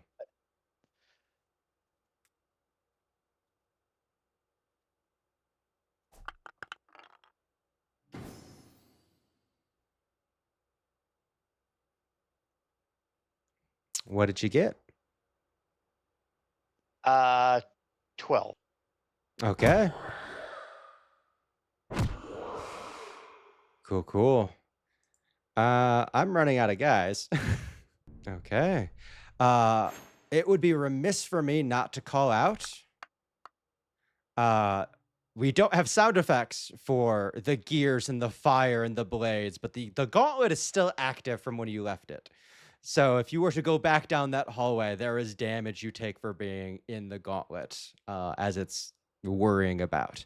However, despite all of my oozes going on the same turn, I do have this other little guy to activate up in my turn order. So I'm going to activate that other little guy that you can't see. And from the walls of the room, as the gears are pounding and the pistons are screaming, you then begin to hear the thwap thwap thwaps of all these little arrows, these darts being shot out as I'm going to be making all of you have to do agility tests for the dart trap. So, not me, all of you. Is that not to be a glutton for punishment, but is that affected by all of us being grabbed? I don't believe Speed being grab 0? affects it. I don't believe it does affect it. No. Thank you for being Okay. a glutton for punishment. I appreciate it, but I don't think it affects you, and I'm not gonna look deep to cause more problems. So, I need each of you to go ahead and take a roll, and depending on whether you get a tier 1, 2, or 3 success will determine the amount of poison damage that you take from all these little darts hitting you. So a tier 3 on Farin, you're only taking 5 poison. We got a couple tier 2s for 7 poison, and if your might is less than 2, you're going to be weakened until the end of your turn. Hmm. And then for a tier 1, that's 9 poison. And if your might is less than 3, your weakened saved ends. But I think you're immune to weakened, Jagan. I am immune to weekend. Okay. We will see. Did you all actually take the damage? Did it automate that, or do you have to do that yourself?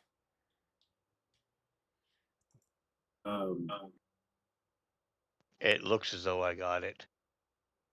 Yeah, it said it gave me 9 poison, I think.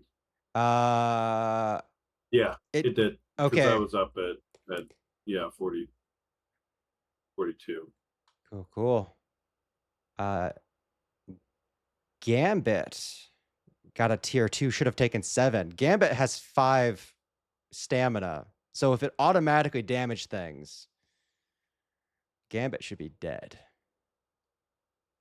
Yeah, that sounds correct. I have killed Gambit with poison darts. And then Chad, your stamina looks like you took your damage, correct? I believe so. Okay, cool. Well, the dart traps have been activated in the room. Of note, they're only shooting you lot. They're not shooting the other monsters in this room.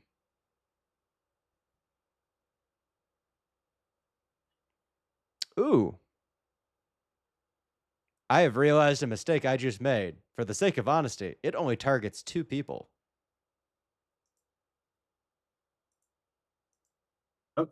We're going to get Gambit back because I would not have killed Gambit with my 2 attacks. So we will heal him up to 5. And then Jagan, you were a later roll that I saw. So we'll say that they did not attack you. You can go ahead and heal your 9. Oh, okay. Yeah. That seems the fairest way to deal with my issue. And for future reference, they only target 2 people in the room, not everybody. That'll be the end of that weird initiative turn, and we go on to either Jagan or Faerun. Faerun, if you want to go, you can. Otherwise, I can do some stuff, I guess. But Okay, I have a question, Josh. Mm-hmm. Is it possible to use something that I have on me? What do you mean? Okay, straight and simple, I have a growth potion. Using a growth potion, I think, is a maneuver. So if you activate your Okay. turn and you look under your maneuvers, there might be a growth potion as an option. yeah, that is where it's at. Don't know if that's the. Yeah. Yeah, so in your maneuvers, there should be... Yep, there's a drink growth potion. I see. So for everyone... Why? Because he did it, I had to do it. No, it's great. If he's getting bigger, you get bigger. So as a maneuver, you drink it. If you or the object is size 2 or smaller, you increase your size by 1. If you are the target, your stamina and stability are doubled. You gain the edge on might tests, and your weapon abilities that deal rolled damage gain a damage bonus equal to your highest characteristic score. You shrink back to your original size after 3 rounds. Hopefully, this will do this automatically for us. And having your current stamina maximum. That way, any health you got for growing Wow, does I go did away. not know it did that. Holy cow. Yeah, it benefits reading the items. So currently, you have doubled your stamina. And essentially, when you shrink back down, things are going to go down, like your stamina is going to go down with it. But essentially, it kind of gives you damage reduction. It's not perfect with other math formula, but it kind of reduces the damage you're taking in half mathematically in the end a little bit. So as you drink your potion and become Ozaru Faerun, what you want to do, man? We are going to now use my synaptic override to try to take control of this other big guy.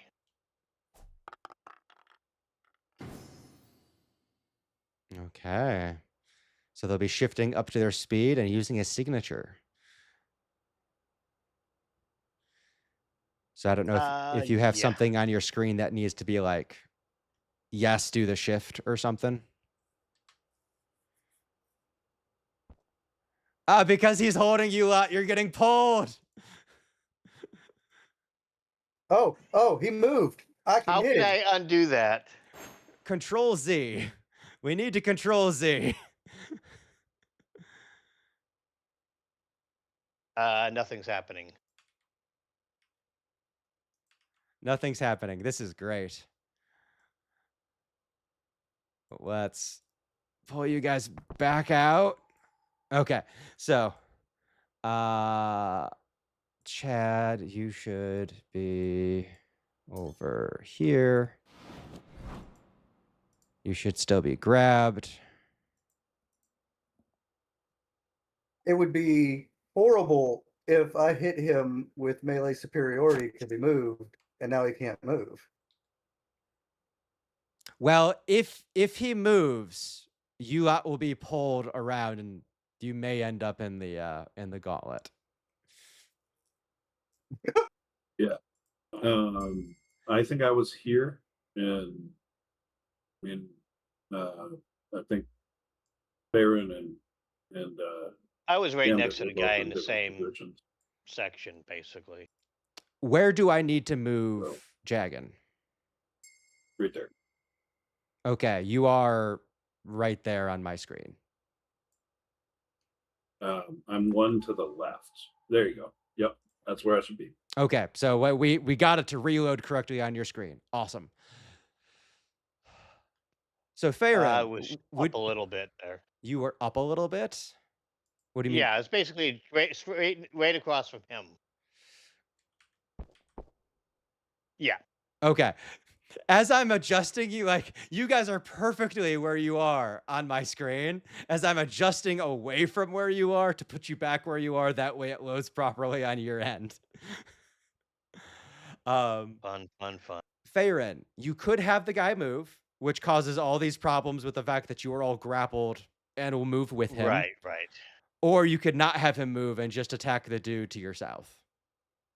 Yeah, let's do that. Problem is, I had in my attempt to reset, I skipped, so I don't know if I have to redo this or what. No, you're good. I can just have him make a corrode attack on his buddy.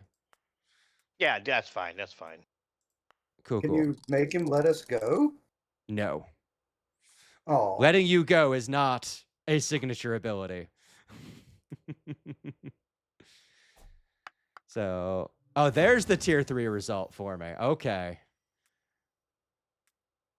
There we go. Would you like to vertical pull him on top of Jagan? Not if it's gonna hurt Jagan. So just push him back where you. Yeah, straight down. Okay. So without pulling him through Jagan up to the creature that's already globbing things up, you have used him to hurt his ally. Oh no. Okay, so the little guy between Jagan and Chad, despite having acid immunity 1, he also is now corroded. These guys aren't supposed to be corroded, but now this guy's corroded. So he has damage weakness 2 to all damage. I think that's worth it. Farron, you have used your maneuver. You have used your action. You have no move because you're currently grabbed. Yeah, that's it. Okay. With that, I have nobody left, so it goes to one of your activations. Either Jagan, only Jagan, because Jagan goes before Gambit always. Yeah, Gambit can't do anything here anyway. Okay. Yeah. I guess I'll claim that turn. And first things first. I'm gonna judge that. We'll go ahead and skip first bonus movement. Main action. I don't know if I want to do. Trying to remember what the difference between restrained and grabbed was. Restrained means they can't do a lot, right? A restrained also gives them Banes on attacking anyone that's not you, I think. So okay, so yeah, restrained is better than grabbed. he has been judged, and now he shall be sentenced. What? Are you sure about that? You made him shrink. I don't know how you made him shrink, but you made him shrink. I'm going to go ahead and look at his oozing grasp that has a burst of 2. I'm going to say that Chad and Gambit are now out of reach of this thing able to grab them because he shrunk. Yeah. He might be big, but I'm going to give him a bigger hug. Okay.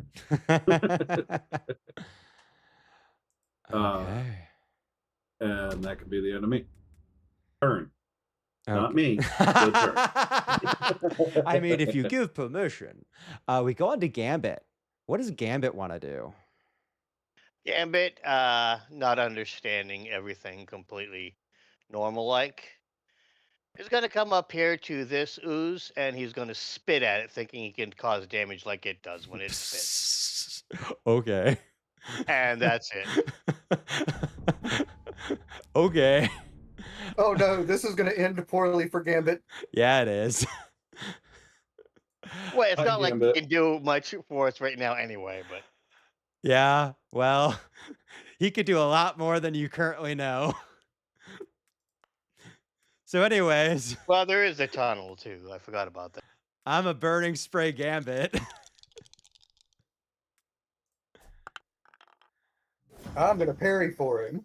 Because a tier 3 is the one thing I would need to kill Gambit. So you parry, doing half damage. Making Gambit survive the attack. You're welcome. Also preventing me from moving into flanking. However, my other guy can move into flanking anyways. I think he... No, he can't. Oh yeah, he can't. Because he is restrained. It doesn't have the same description, but I still got you now. Okay.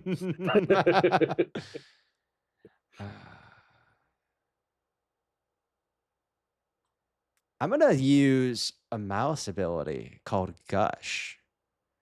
And I'm going to cause that lesser ooze to burst out. It's going to make a free strike against each enemy and object in burst 1. And until the end of the encounter, the ground in that area will be difficult terrain.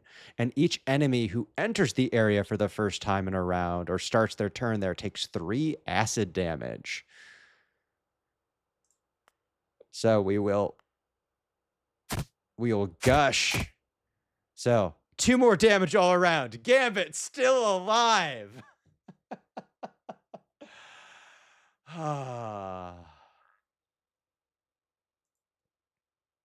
And then my big guy. You know what? We'll move him out of the way. Why not?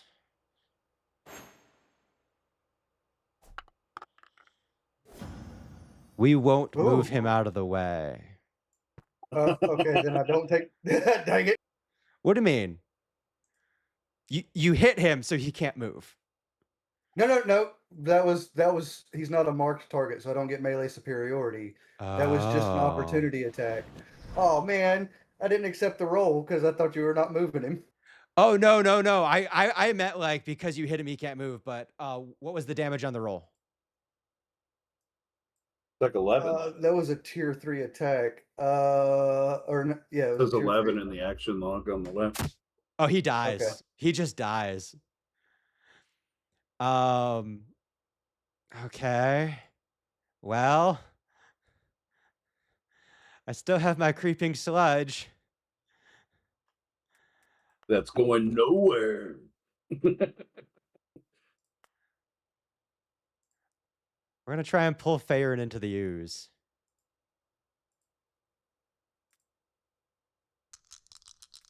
With my oozing grasp. Should already have a Bane, right? Well, let's look at restrained. Speed 0, can't stand up, can't be forced moved. Restrained creature takes a Bane on ability rolls and on might and ability tests, and abilities used against them have an edge. So. Oh wait, no. So it's taunted. So it has a double bane on ability power rolls that don't target the creature who taunted you. Okay, the So taunted it is what should we're have a caring double about. bane. Yeah. There we go. We'll double bane it.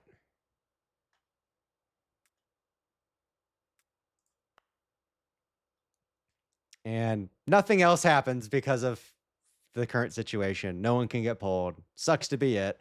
So it'll just use its action to corrode on... We'll do it on the big boy. You want to challenge it for size? Take Well, I think that would have 3 made it hard for it to damage. pull me anyway. Still should have a double bane on that too, if he's attacking him. It's a tier 1.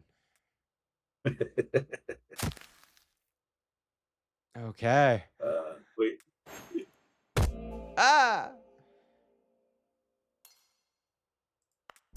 End of turn.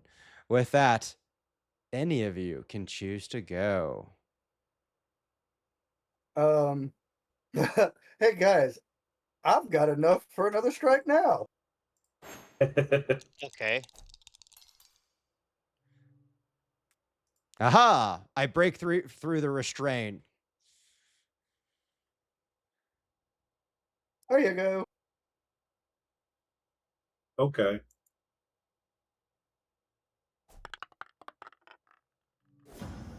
Oh my. Oh no. Who just crit? I guess that was me, wasn't it?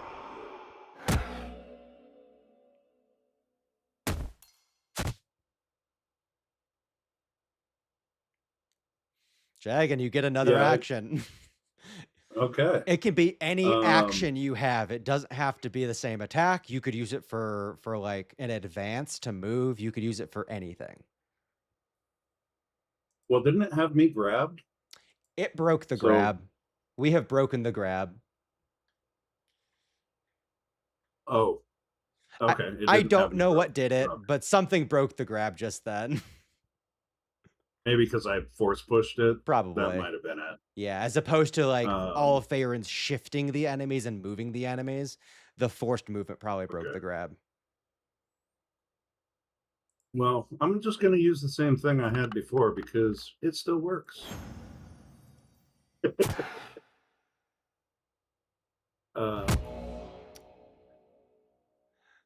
As I'm splitting the creature trying to save its life. And you throw it into the creature that No. just split from it, smashing both of them. Okay. Get back together. It is still Chad's turn. And because you Can put moved one back on him. because you moved him in and out of the area. I was moving him out. I thought we were out of combat. We but I are not out of misjudged it. combat. You're good. So we'll put him back to 2 hit points. It is still Chad's turn. Chad, what are you doing? Uh,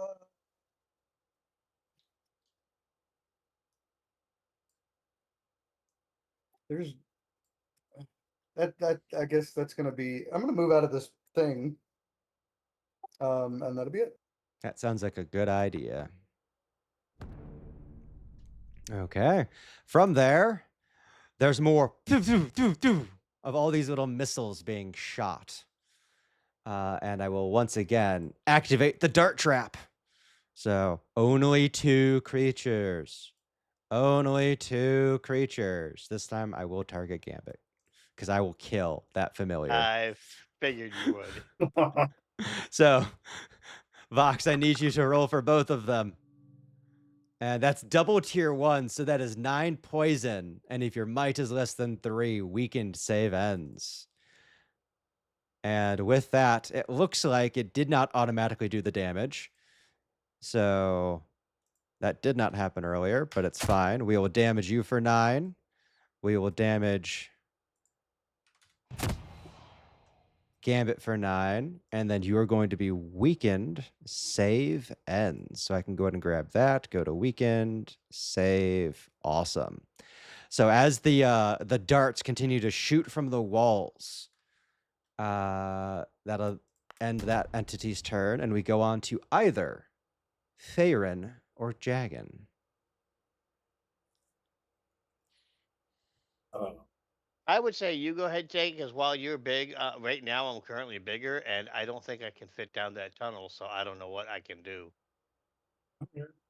Yeah, I'll claim that turn. Obviously, I got to take the 3 damage. Um, but then I will move, I guess, out of that and come over and look at the stairs. I don't think I have any more movement. Yep. Um,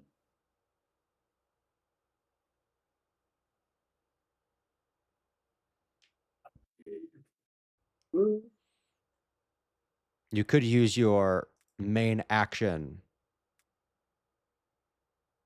oh, I can as a yeah move. to use a move action. Okay. Yeah, so you Yeah. could do that if Um, you wished.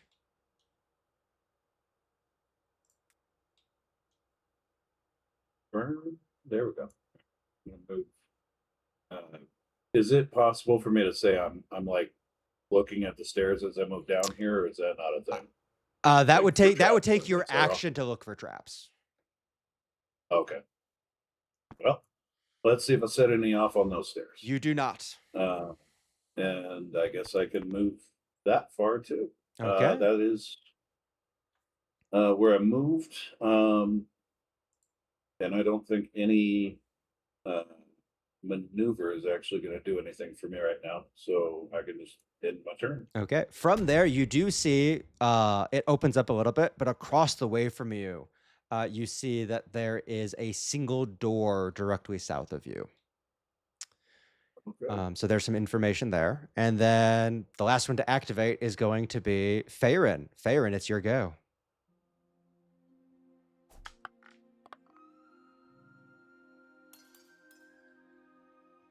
Okay, first thing is I will. Let me see if I can find it here.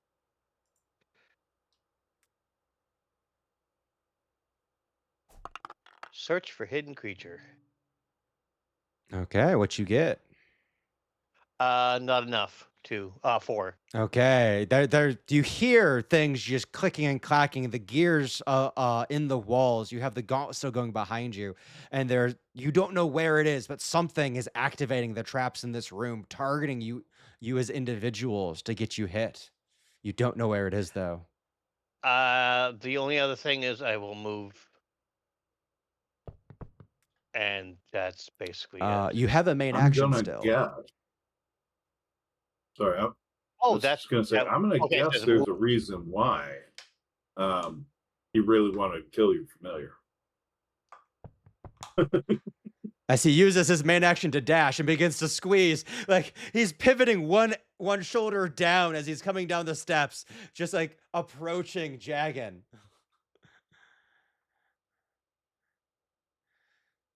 Anything else, Farron? That should be it.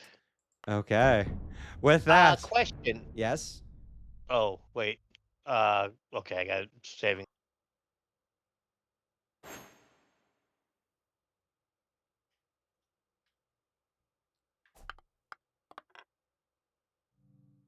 That did not work. What did you roll? For the corrosion, and there's another one for. Oh, okay. When you said that did not work, you mean you failed the save throw, not that Yeah, it did not sorry. work. No, you're good. You're good. And then the. What is this for? Weakened. Yeah, it's for weekend. There you go. And that also did not work. Okay, so you're still corroded, you're still weakened, you have 1 round left on the growth potion. And as we go to the round 3 of combat, I will activate my trap room. With activating my trap room, where are we? There we are. We need dart trap, and my only target here in the room is going to be Chad. Chad, I need you to roll as darts are coming your way.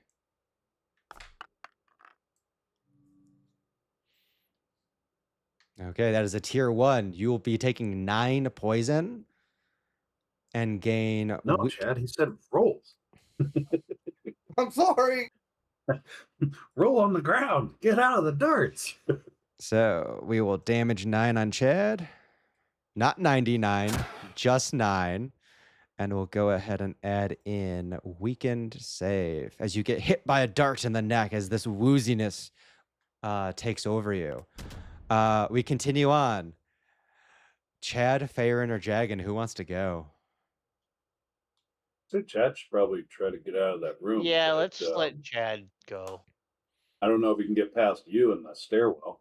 Yeah, that's kind of the issue. I was sitting here thinking. Okay, in that case, let me go so I can give him some room. But I don't know if you can get past me in the stairwell. I I don't think have to. I can think just you get- can. I would say Farron is difficult terrain because he's large and he's already moving at half speed, squeezing. But I think this game doesn't mind you going through allies ordinarily if there's enough space.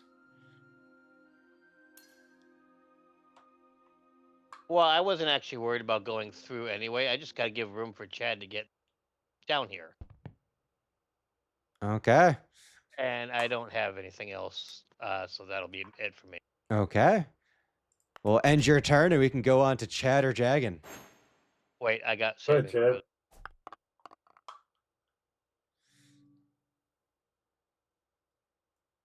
Should still be able to don't claim think your that turn while worked. he's I'm doing not the saving sure. throws. You ended corroded. You But didn't. I'm still weakened. You're by still local. weakened. Yep.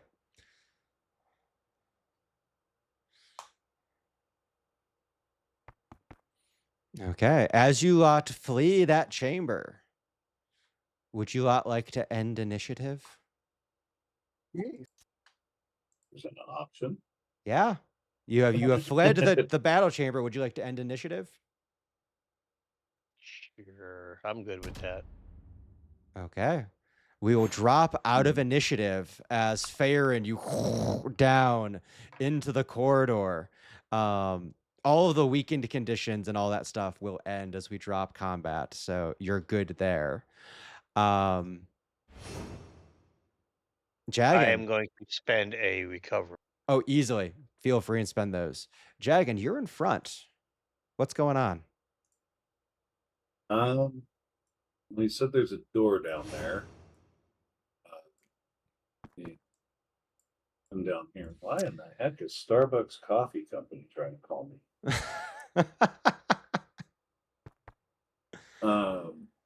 So it looks like, yeah, I'm gonna kind of pause right here and just kind of look down that hallway, and then I'll go straight. Yeah, Or so look straight like what I could see.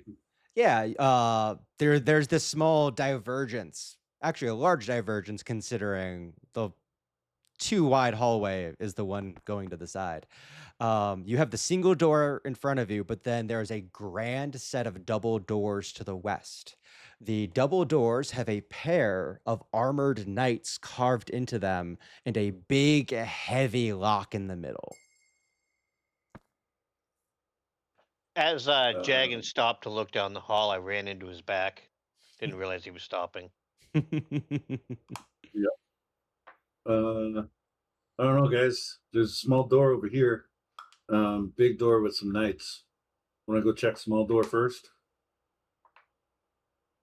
Left would take us to the thing, but are we out of the labyrinth, or are we still I technically kind in of the like the labyrinth? idea of going to the double doors because we do have the key for that, right? You do not. Oh, okay. You do not have any keys.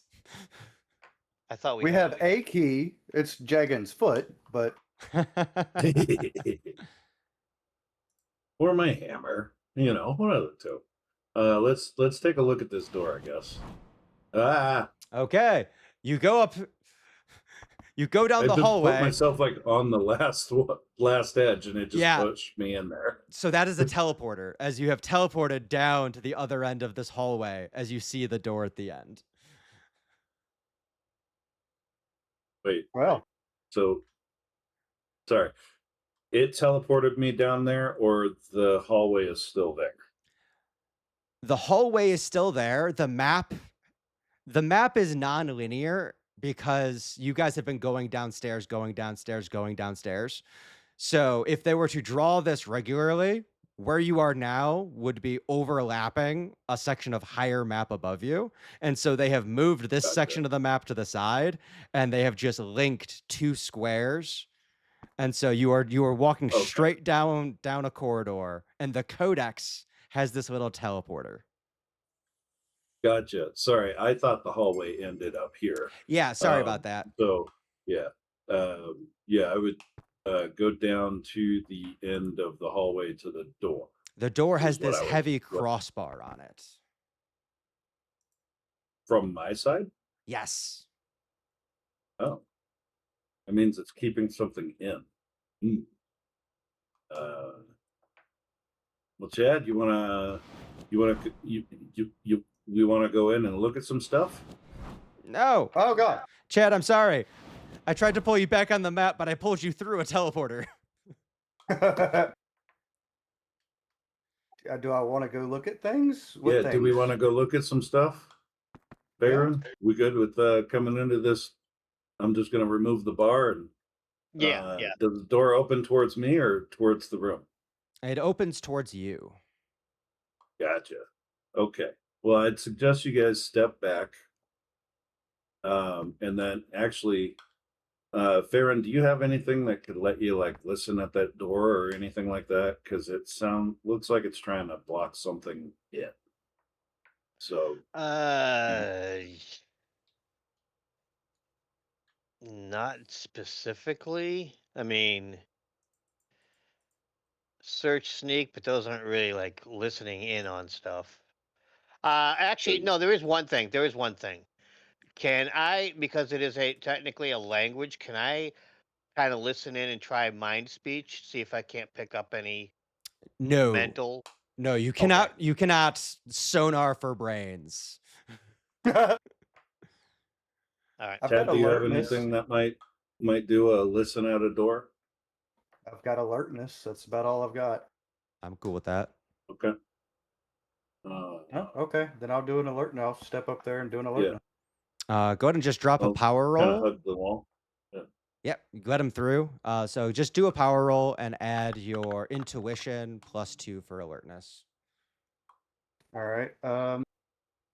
You're too. Oh, poo. So that's a +2 for alertness and a -1 for intuition. So 11. 11, that is a tier 1. As you feel it's fine. There's no danger. Chad does the Chad thing and just opens the door like, nah, we're good. You open the door. You find yourself staring at the bottom of the pit, and the final Emmett putty drops down on your head. I need you to go ahead and make either an agility or might test for me.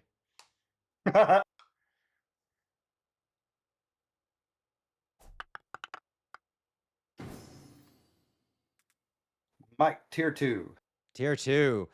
With that, as you struggle back and forth, we are going to go ahead and damage you for 5 points of corrosion acid damage, but we will also kill the Emmett putty because it's functionally not worth our time to go into draw steel for a single enemy. How do you kill it this drops thing? down on Chad. I hit it with my hammer. Hitting Chad in the process. Turns out most of the damage Chad just took was from you. Valid. Saved your life. Okay. So you find yourself standing at the bottom of that pit that otherwise you would have fallen in earlier. Neat. Looks like there's a grate there. Probably to let all the squishy bits drain out. Yeah. I Very. don't think I want to go down into a sewer. Is there anything else in there? Like, Chad, you want to step in and see if you can see anything? I was going to ask if there's anything useful in there. Yeah. Okay, Chad, you investigate the room. You are going to find a small metal tin containing 3 black ash darts. So black ash darts are a magic item you can use as a maneuver. You may make a ranged free strike using the black ash dart. The strike deals an extra 1 point of damage on top of whatever you roll for your free strike and adds the following effects depending on what tier of outcome you get on the power roll.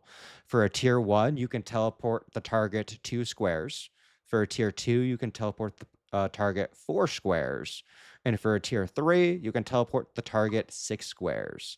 So essentially, it's a maneuver to make a ranged free strike with +1 damage, and then a variable teleport distance on the target as you hit them with the black ash Ooh. dart. There are 3 of them. So I can just throw them into people's inventory if you guys know if you like all want one, if you want to throw them all to one person. I was just thinking, it does like a ranged free strikes worth of damage, correct? +1. +1. Okay, so it's not like, hey, I can hit my ally with this and move them out of danger. You can do that, but it will also do some damage to them. When I watched the MCDM's playthrough of their shortened Delian Tomb, one of the dudes threw it at themselves to get them a free teleport. They took the damage for doing it, but like you can target allies. It just means they're going to take a bit of damage. A I mean, I free say give range it one. strike +1. Huh. Yeah, to get a to get 6 squares of movement, I would give myself 9 damage. 6 squares of teleport, I guess. Yeah. Or to give somebody else 6 squares of teleport, you'd take up to 9 damage. I say split them up. Everybody gets one. Yeah. Yeah, that sounds good. Everybody now has a black ash dart. Um, and there was nothing else in the room because I can't see this corner. Yeah, nothing else of worth. All right. I guess if we gotta go back, so woof.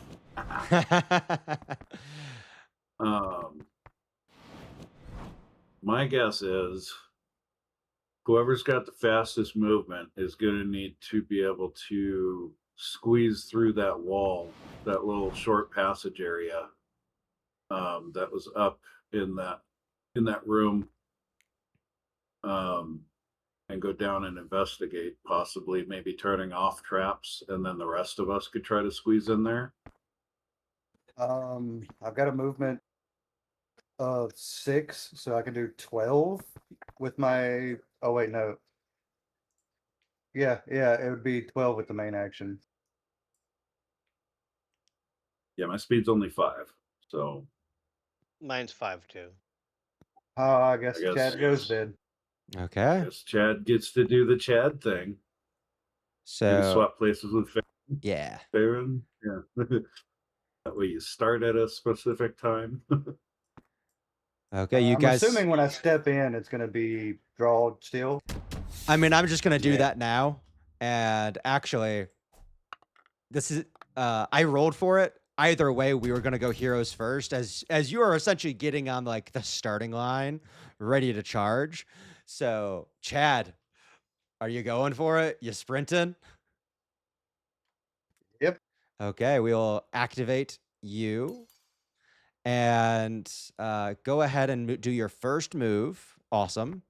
Go ahead and use your main action to move and just move 1 square further to the right.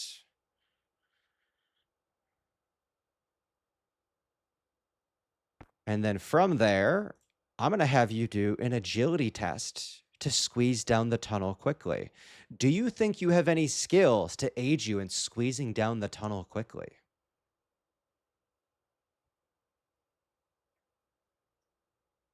The only thing. Oh man. Not really. I mean, I've got endurance, but I don't think that's going to help unless I can interrogate the tunnel into letting me go. No, unfortunately, one of the main things I was thinking might have been like gymnastics or something, but this will just be a regular agility for you. Okay. And I don't know how much this is implemented, so we'll have to see and pay attention. Okay, so as you go squeezing your way down the tunnel, this tunnel, you are going to take 2 damage per space you move through the tunnel, and you move at half speed as you are just slamming your way, shoulders, arms, chest, face grinding as you're forcing your way down. So, for however much movement you have left on that move action, you're going to move at half speed down the tunnel. I don't know if it'll calculate that for you or if you're just going to have to count yourself. I would have had 5 left, so I can move 2 squares. Yep. So go to move 2 more squares, and that'll do 4 damage to you. So you can mark that 4 damage. And then you have a maneuver if you want to use a maneuver. Yeah, I do. I'm gonna go ahead and catch breath Okay. as I try to breathe while my lungs are squished. Uh-huh. Turns out not the best time to catch breath. Maybe that's why you're taking the damage. All right, that's it then. Okay. With that, I activate my monster. I have I don't like nothing to that. activate with. We continue on.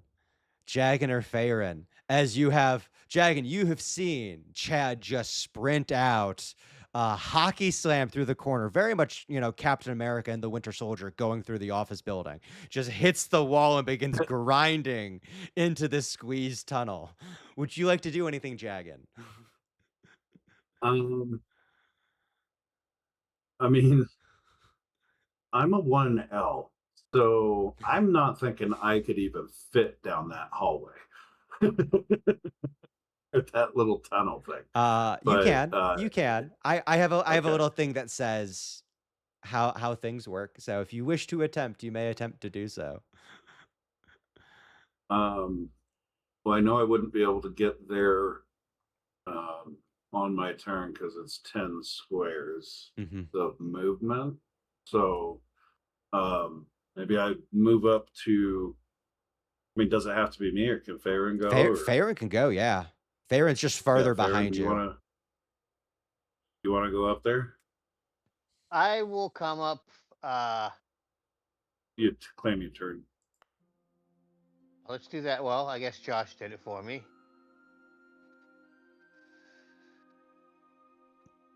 Oh boy.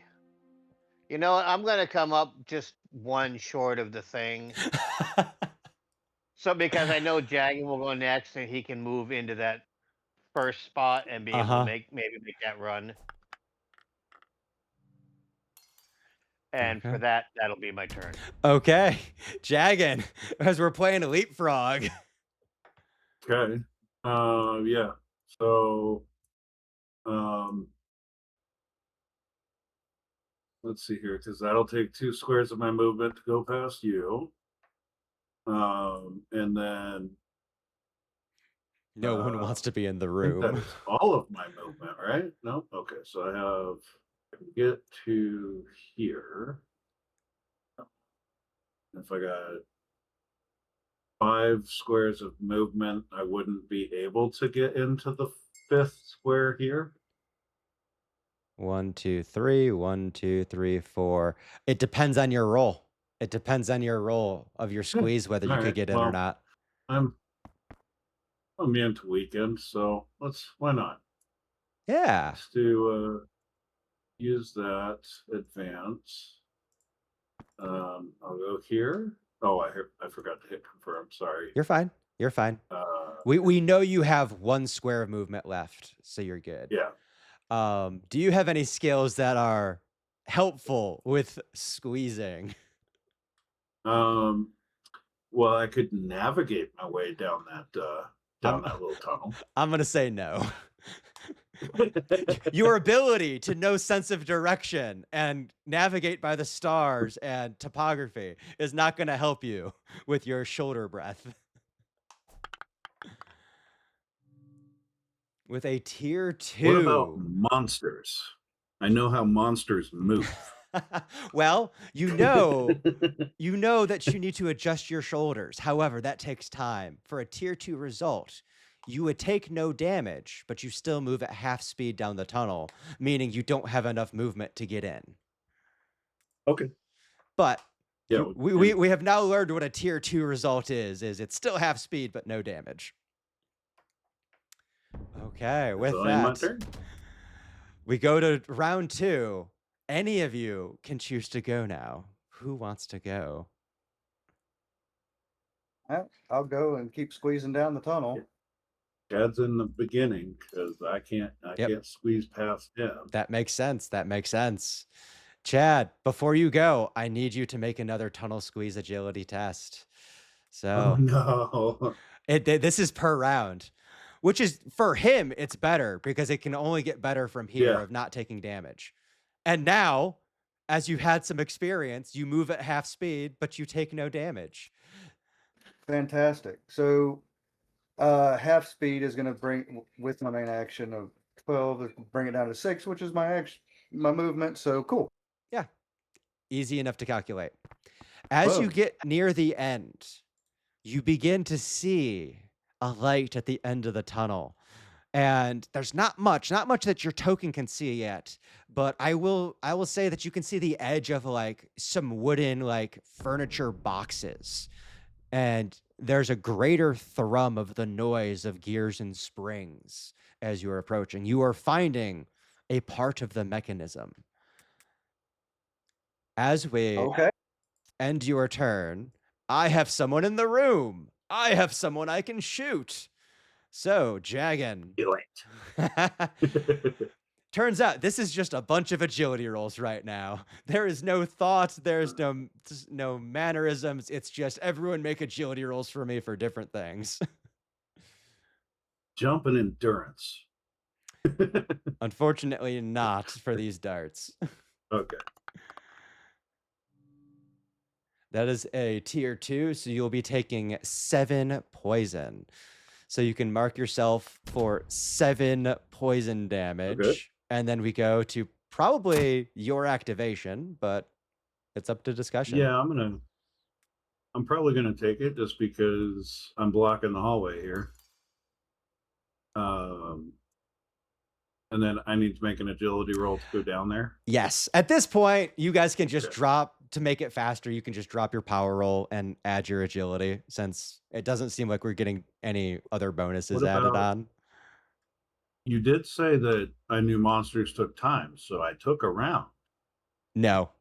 You didn't take a round. I would say if you wanted to do nothing this round and next time get double advantage, you could, but you didn't actually take time. No. That is a +1. So tier 1. Tier 1. You may move at half speed, taking 2 points of damage per square moved. Okay. So my normal movement speed is 5. 5. Yeah. Okay. So I have my thing. So I will take 10 points of damage. 10 points of damage as you are grinding this wider. And then I will go ahead and catch my breath as I come down here, just as seems to be the tactic. Yeah. And yep. Oh, in turn. There we go. Okay. Farron, you're the last to go. Would you like to do anything, or are you just going to watch your companions? I'm going to move up to one more, to the entry here, so that I'm still not caught in the room, but on my next turn, I'll be able to maybe get in there. I am completely on board with that action. That is not a bad action. So we're back up to round 3 of the second combat in this room with a single enemy activating traps. Chad, would you like to go? Yeah. Okay. Chad, go ahead and drop your agility to see if you take damage as you squeeze through the end of this tunnel.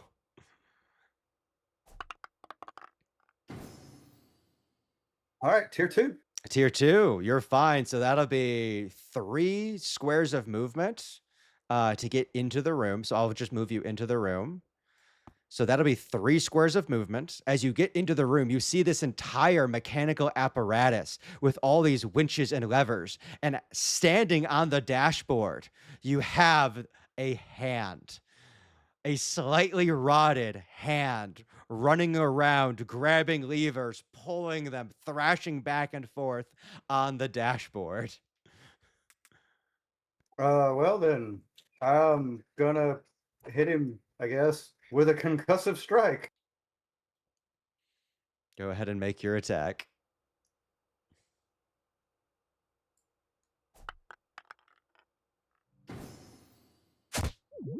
It splatters on the dashboard.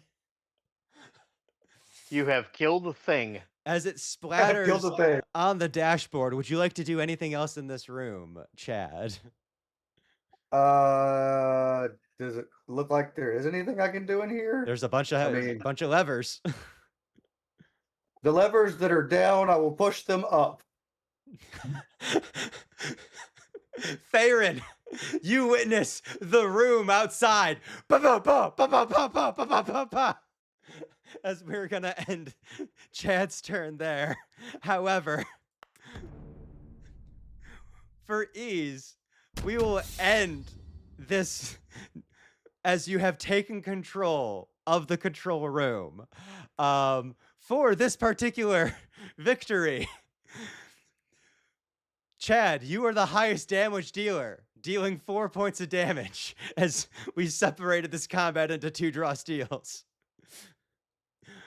Jagan, you have the most heroic resources. And Farron, you were there. I'm a tourist. I'm a hoarder. Yeah, those are mine.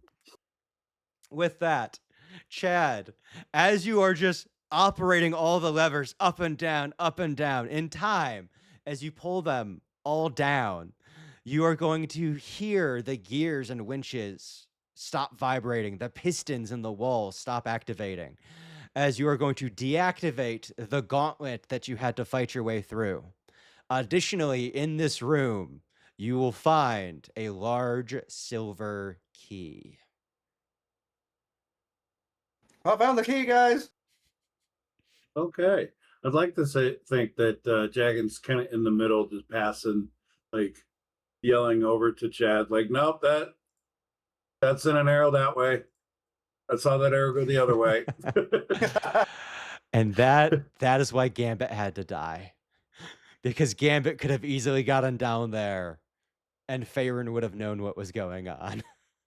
Of course, I don't think Gambit could have done much with the hand, but yeah. He would not have been able to kill the hand, but he would have, like, and this is just me. There's no rules for this. This is just me. He would have been able to fight over the controls to try to keep the hand from activating the dark Every trap. time he moves it, he pushes it back. Yeah. Yeah. So there could have been some fun stuff in there, but unfortunately, Gambit got distracted, and eventually I killed him. So you have deactivated the traps. The dart room is no longer being actively used, and the passive traps in the gauntlet are gone, and you have a large silver key. Can I take my time and adjust as a monster would to go back out without taking damage? Yeah, without the rush of needing to get down here fast, you guys can slink your way back. So I'll tell Chad how to maneuver his shoulders and not do that.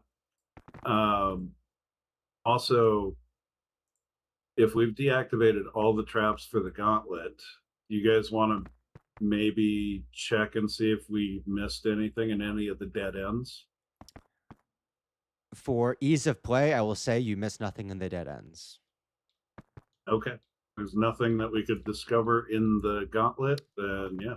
Yep. Just for ease of play. Okay. So knowing that there's nothing in the gauntlet, you take your time doing that. You return to these 2 large doors. Once more, they have the silhouettes carved in of the 2 knights, one on either door, and the massive integrated lock in the center. Turn it left or right, Chad? Left is always right. Aye. We did have to turn left every time, except for this last one.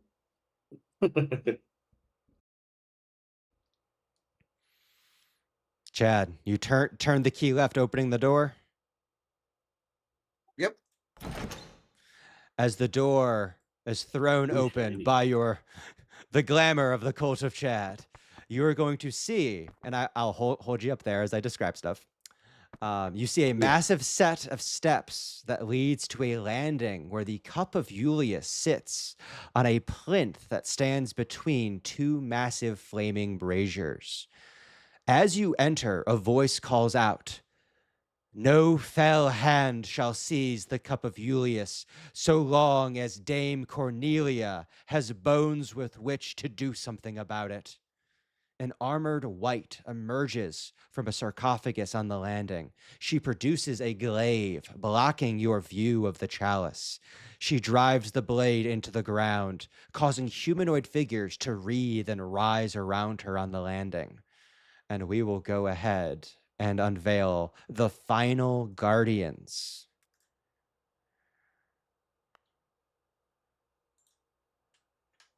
Okay, but we're not fell hands. You lot are already kind of where you want to be, but just as a confirmation, there is your hero start area if you wish to adjust as you see the dead rising.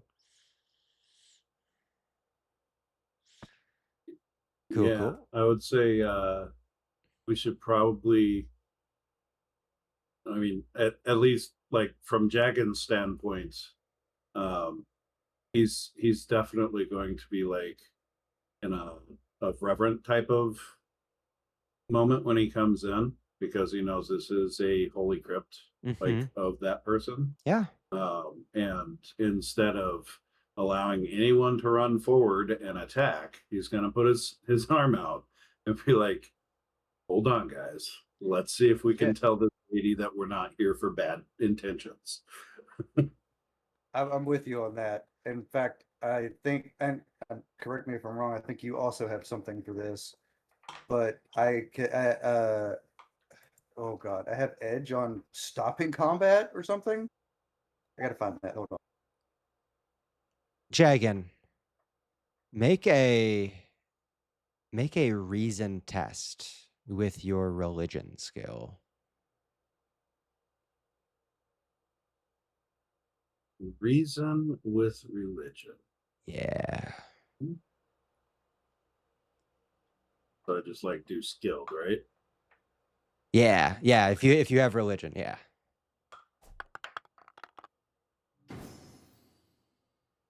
Yeah. What you get? Tier 2, 16. A tier 2 with a 16. They seem aggressive. This does not seem like something you'll be able to talk your way out of. However, I will let you know, you have called out that idea that no fell hand shall take this goblet. There is an alternate win condition to this encounter besides kill all the enemies. You did not get a tier 3, so I won't tell you specifically what it is, but there is an alternate win condition to this combat besides kill all the enemies. And with that, we will drop into our final combat of this room.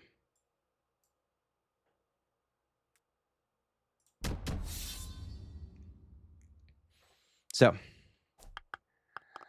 heroes go first, knowing that there's this alternate wing condition. How would you guys like to start off? My thought is, since none of us are a fell hand, and they say that a fell hand can't grab it, one of us needs to get up and grab that or goblet, which would prove that we're not a fell hand. Oh That's man, and I'm the my thought fastest. process behind that. Oh man, I'm the Well, fastest. you kind of are, but also, do you have jump? I do also have jump, yes. Okay, so if you have jump, you should be able to like run up somewhere around here and try to jump over them as a badass movement. I don't know. I mean, you can You go got for 4 it. hero tokens. It's gonna be a roll, but if you want to try and vault the enemy line, I'm totally open to seeing how that goes. We do Yeah. have 4 hero tokens, so you can re-roll it once if you benefit. All right. Okay, Chad's going first. As like you're trying to think of a way out of this, and Dragon just starts telling you like what he's reading from the situation. Feel like I'm going to end up taking an opportunity attack from somebody, so I would rather it be the smaller one. And not Dame Cornelia in the center. Yeah. It's not gonna let me split the movement up here. So What do you mean? What do you mean by split the movement? whenever I use the main action to use movement, I can't split it up any further. I have to take it all there. Odd. You can't right click to move, or like right click to push it so that you're not doing different things. I just meant you should run up from somewhere right there and try to jump over them. But Unfortunately, didn't because draw yeah, I steel don't doesn't know, care yeah. about diagonals, mathematically, going around is the same as jumping over, Okay. Yeah. just So I'm based off of the game. I'm just doing it. Okay. Well, I'm going to take at least one attack of opportunity on you, whether it's this entity or someone else. Go ahead and did you say that you're proficient in jump? I am, yes. Make a might jump power roll.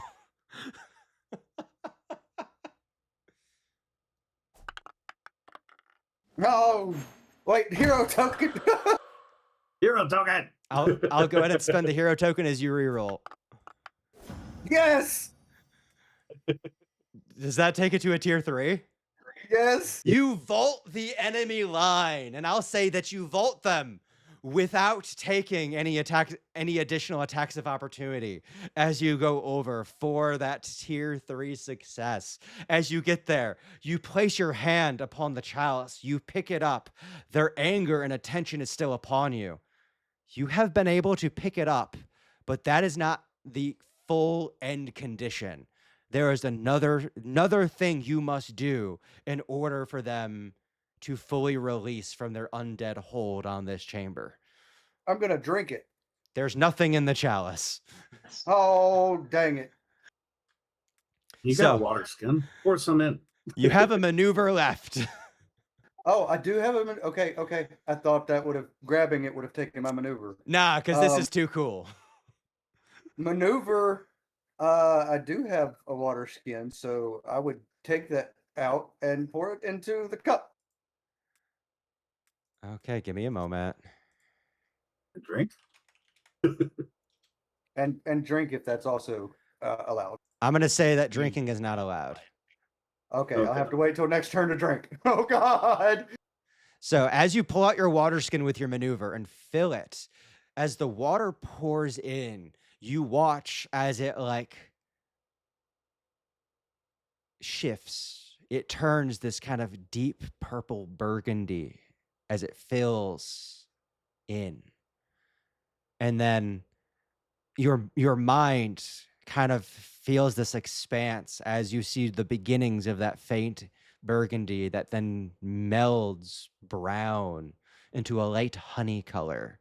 And then from there flickers back to clear. As you pour liquid into this chalice, there are 3 different options of what happens to the liquid. Would you like it to turn that purple burgundy, that honey brown, or to stay clear? I mean, I like honey, so we'll go with the honey brown. Okay. As I'm just double checking. Yeah. I'm going to say it will take a maneuver to drink it next turn, but you have a honey brown liquid that has filled the chalice. Oh God. You know what? I reread all that.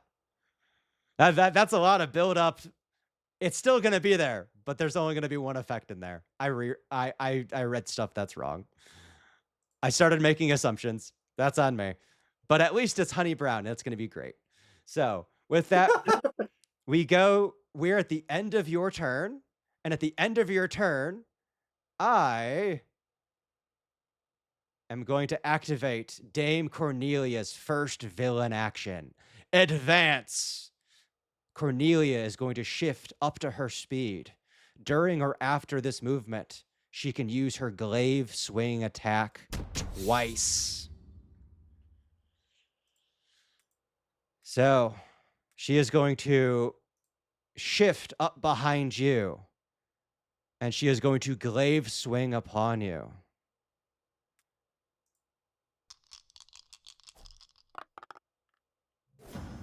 That is a tier 3 result on you.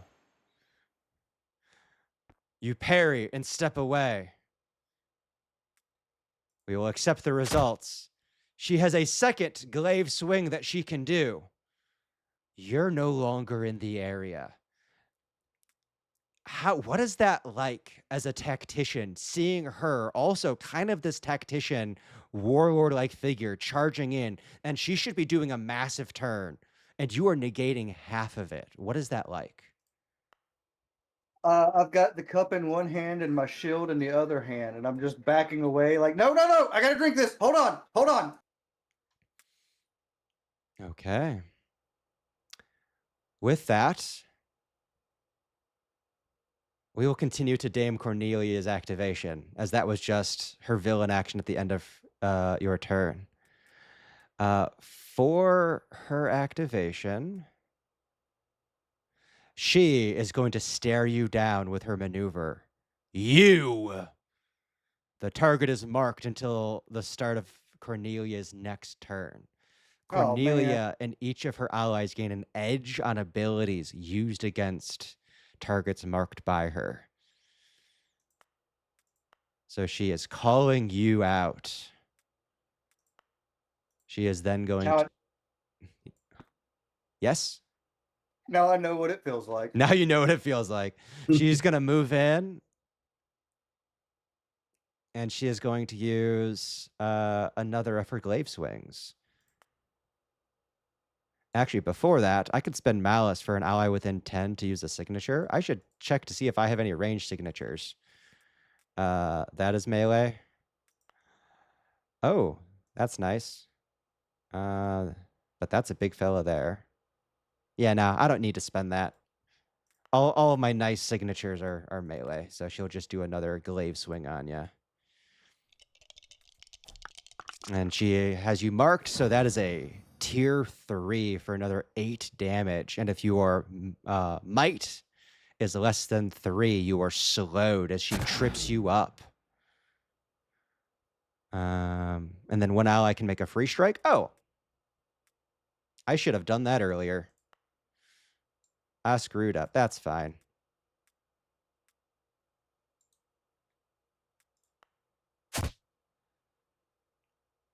Oh, well.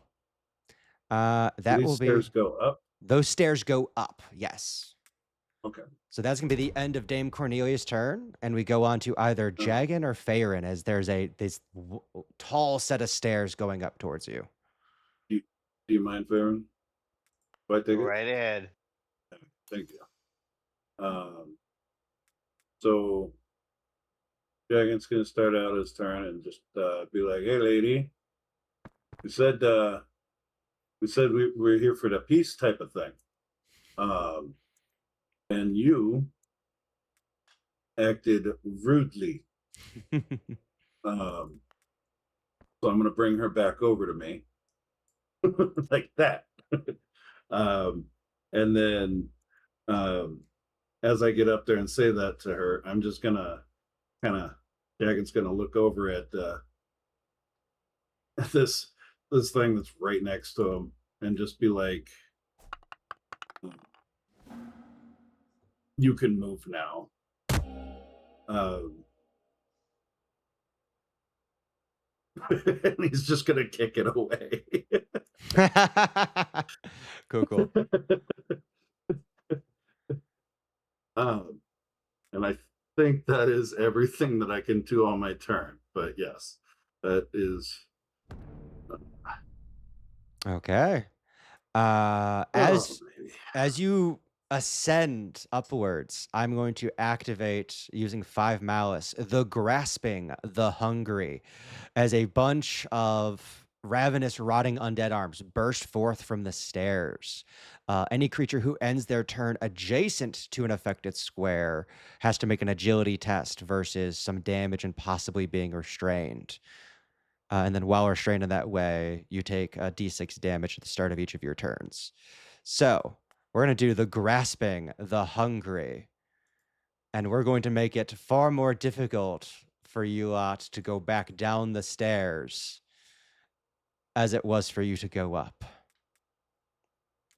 From there, I will Didn't say activate. I was gonna leave. I'll activate my troop down by Jagan, and we'll go ahead and begin moving them up towards you.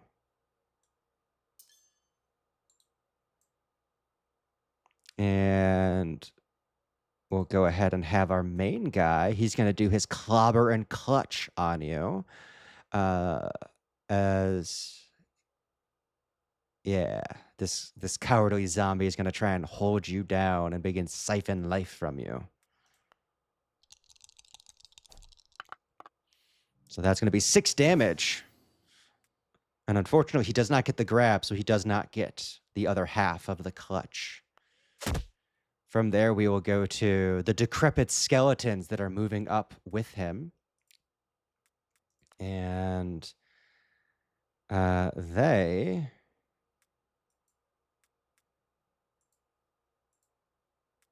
are going to... One's going to 8 attack on you. The next is going to shoot you.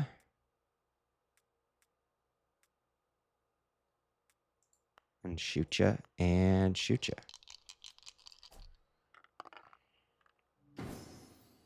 And that's for another 8 incoming damage. So I don't know why this isn't triggering. Mm-hmm. I don't exactly know. I haven't got to use it yet Yeah. because I haven't had enough focus. But now I've got plenty of focus because I didn't use any. But I have a triggered ability. Enemy deals damage to an ally. I spend 5 focus. I move up to my speed toward the triggering ally, ending this movement adjacent to them or in the nearest square if I can't reach them. And the ally can spend a recovery and gains 5 temporary stamina for each enemy I came adjacent to during the move. Okay, move up to your speed. Adjacent to them. Is your speed close enough to get to Jagan? It's adjacent to them or in the nearest square if I can't reach them. Which means you could go past 2. Gotcha. Right? Because you go 6. Yeah, 6 is my. Oh wait, 4, I am 5. slowed, so my Ooh. movement is 5 at the moment. Yeah, but 5 would put you here, even going past like. It's that, not like if you 5. come down. Your movement should be 2. When you're slowed, your movement is 2. My movement is 2. Okay, so that's. I guess I won't use it at all. Okay. Then you could go there. Because if you I don't can't get, go. it doesn't say you have to get adjacent to me, though, right? No, I don't have to be adjacent to you. It's just. So if you go there, that puts you adjacent to 2 and gives me 10 temp, but you don't It have does. to do it. It's fine. Yeah, I was going to do it to try to get closer to you, but it doesn't matter. My apologies for interrupting. No, you're good. Like, you haven't had the ability to use that yet, so it's good for us to like have that in the consciousness of like that is an option. Cool. That is going to be my activation. And so we go on to Faerun. Faerun, there's a bunch of zombie arms on the stairs between you and your allies. Oh, that's a good time. Alrighty, I have a lot of clarity to spend. Yeah, you do. I will move up here so I can be within range. Main attack, I'm going to use Synaptic Override on Cordelia, was her name? Dame Cornelia. Cornelia. I hate that. Oh I love no. it. Okay, so target moves up to their speed and uses their signature against any enemies of your choice. She's going up to these. Yep, just getting right there. And then I take it. Once you confirm that spacing, you're going to use that glaive swing, which is all enemies within 1. So you're hitting 3 of her guys with this attack. Oh no, and you're activating one enemy's free strike as well? I No, hate this. but it just unclicked on me. She's supposed to be taking the glaive swing on the one in front of Jagan and the 2 next to it, but Yeah, I that's fine. lost the whole thing. You're good. Do you do you not see this little free strikes, melee free strike, range free strike pop up? No. I think it's giving it to me. Even if you're controlling her, I get a free strike. Oh no, you get a free strike. Okay. You clicked. What you did is you clicked on the second one from the top as you were choosing which of her minions gets a free strike. That's what you just did. Okay, okay. And does he like attack one of his own? Yes, he also attacks one of his own. So you could have him I'll have attack the him leader. attack the guy on top, Okay. Cool, and cool. then her. You killed the guy on top. And then she's gonna hopefully take the others out. Yes, so it did not roll, so I'll go ahead and roll the glaive swing for you. And then we will skip the free strike since I've already done it. Oh, okay. This is another situation where it's not letting me target my own guys with the synaptic static. Yeah.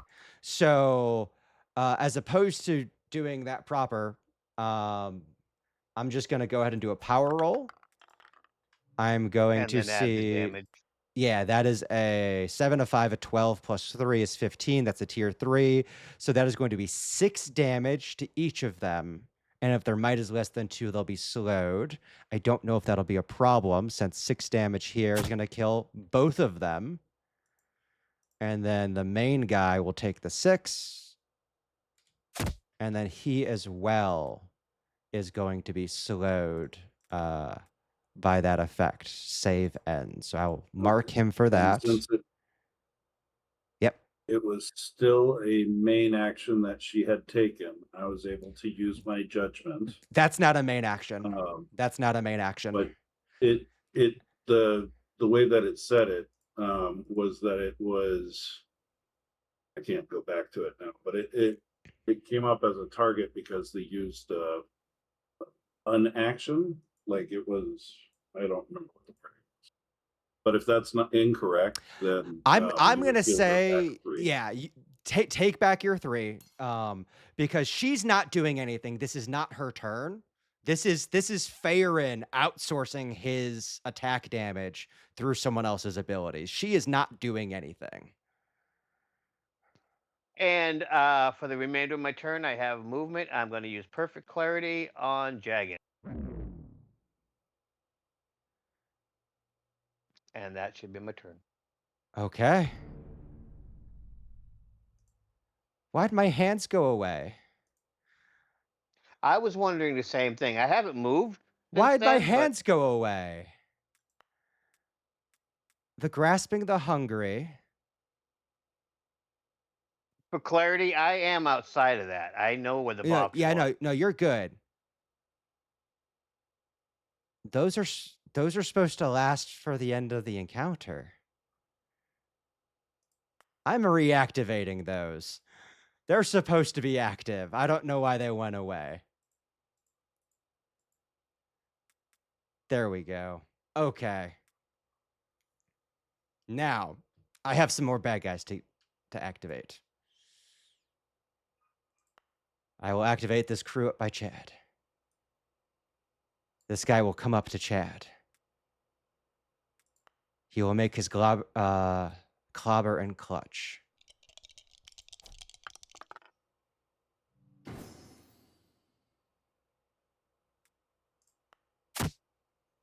all of his little friends Oh God.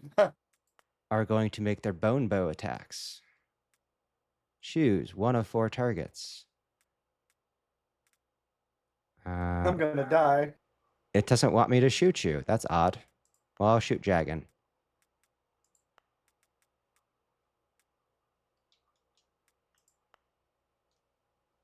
Okay, 1, 2, 3. And another on Jagan.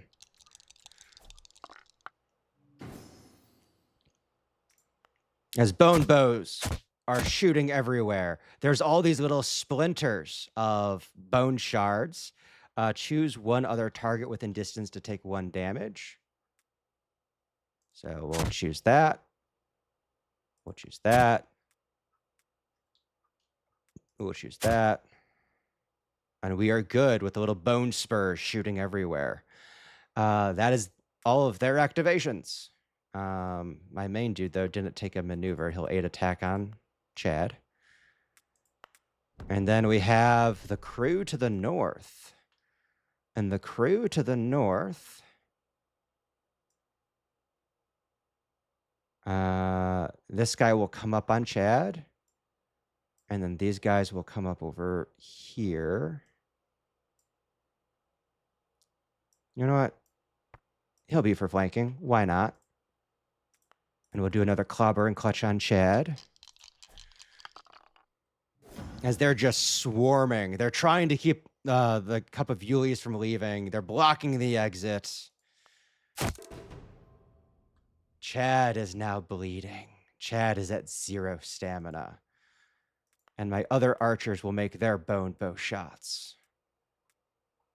We'll shoot one at Chad. We'll shoot one at Jagan. We'll shoot one at Faerun. Another at Faerun. For a tier 3. And then Oh no.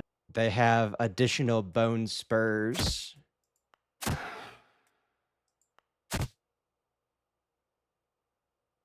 And we're out of bone spurs.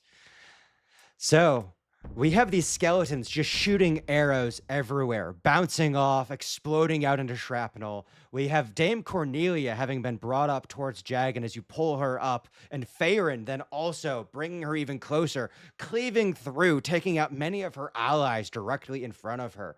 Chad, you are holding the Cup of Iulius in your hand. It has that mead-like liquid within it, as there's this wall of grasping hands that are cutting you guys off from your exit. As a reminder for those starting within the hands, any creature who ends their turn there is going to possibly be grabbed. So, which of you wants to go? I'd like to Hey, go and Chad. drink. Yeah, Chad's a drink, but when you go, just know I'm going to use my life for yours. So Oh, we're going to end slowed and you get a recovery. that's so nice. Jagan. Nice. So, Chad, you started your turn bleeding, and quickly you're no longer bleeding. Would you like to use your maneuver to drink from the chalice? Yes. You immediately regain stamina as if you spent a recovery without spending a recovery. Oh. Okay. So go ahead and heal 14 more for drinking from the chalice. You cannot gain that effect again today. It's a once per character ability, but that converts water into a healing potion, essentially. Okay. Well, poo. It didn't end the combat. It did not. There is something else you can do, as you have been told that they are protecting this chalice, and no fell hand shall touch it or take it. I don't know. At this point, I'm hurt. There's lots of things hurting me. So hit them, guys. Real big strike now. And are you granting a signature or a heroic? That's a signature. I can't do heroic. Okay. Oh, and I will hold on before you actually do your thing. Oh wait, I used my maneuver for the drinking. Never mind. Someone just crit That's me. again.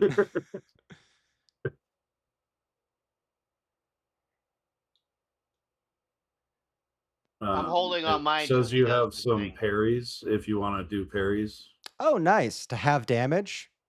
Yeah. Sure. I have activated a parry. Okay. So we're going to push this guy there. And then she can go back into the fire. As she just took 4 damage for hitting the brazier, but as she goes into the brazier, she'll also take additional damage. I believe it's 2. I'm going to double check.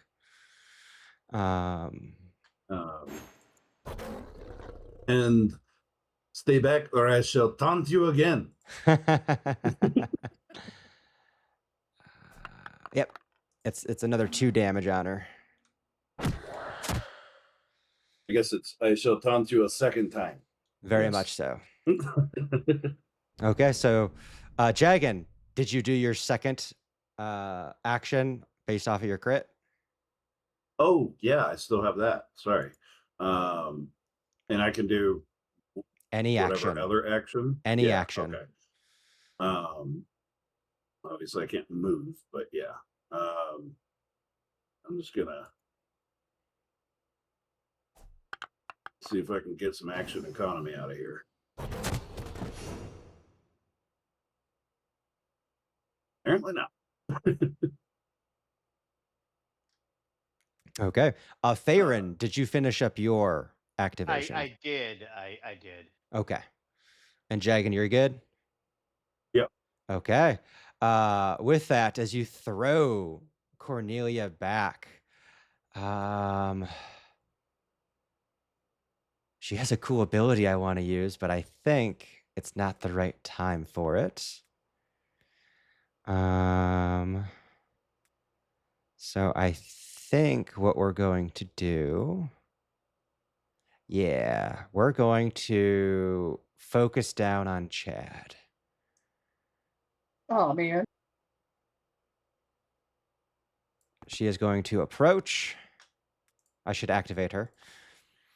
She is going to approach you, and then she is going to once more use her glaive swing. But we're going to go ahead and we're going to do a malicious strike on this, spending 5 of our malice to increase the damage on it.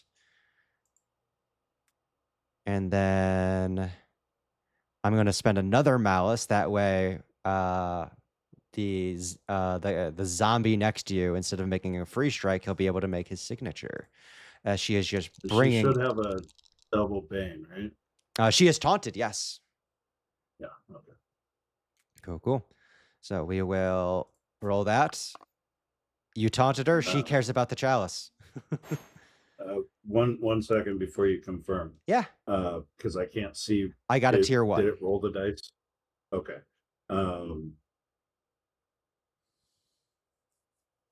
Yeah. Okay. So we have a parry going on from Chad on my tier 1, having the incoming damage. We will accept the results. As she swings into you, her ally gets to make either a clobber and clutch. Ooh, do I have? I don't have enough to do the zombie dust, so we'll just do the clobber and clutch. Get back here, lady. That she is just fighting to get back to the Cup of Iulius. As you are just pulling her away, she has her focus. However, in the chaos, the zombie gets a good bite off on Chad again. That is her movement. That is her action. For her maneuver, she doesn't need to use you again. She doesn't have much else she can do. However, you are a problem, Jagan. If she does you again, if she activates early next turn, she can reposition it. But there's a lot of attacks that need to take you out. So she is going to redirect the skeletal horde to attack you, gaining the edge. And that will be her turn. We go on to Farin or Jagan. You see Chad getting swarmed as they're trying to keep the chalice here, trying to keep the Cup of Iulius from leaving. Which of you wishes to activate? All right, if I go here, Jagan. Yeah, I was just gonna say before we go further, as far as like tactics go, since doing the like grabbing the chalice didn't work, either putting it back down or maybe the sarcophagus has something to do with it. I don't know. Yeah, I was thinking the sarcophagus as well. I'm going to attempt that my next turn, but Yeah, that did nothing. The target makes a free strike against one enemy of your choice. So, Oh, okay. You know what? We'll help Jagan out on this one. We'll go ahead and make an attack. awesome. Mm.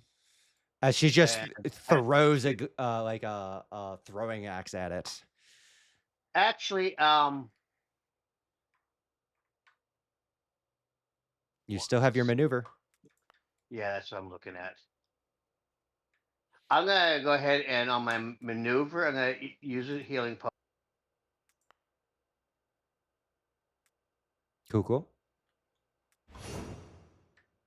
And is it possible, because there is elevation involved here, is it possible to jump over those grasping claws? I would give you a bane on the roll, trying to jump uphill over the claws. Okay, then I will pass on that, and I will end my turn there. Okay. With that, I have plenty of skeletons to go. So let's activate the other curious zombie on the other side of Chad.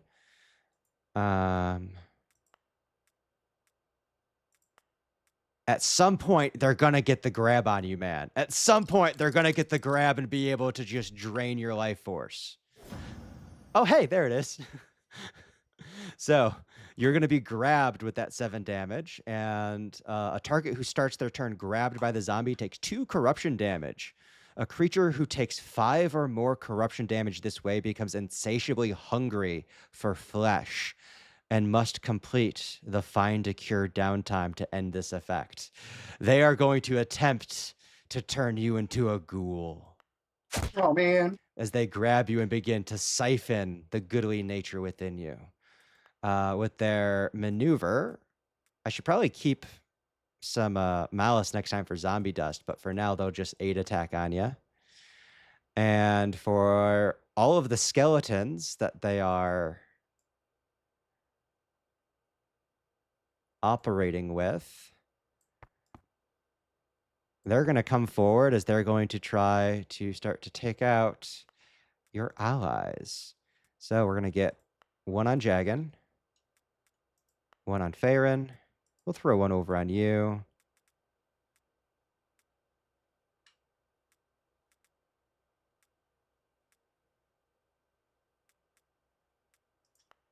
Cool.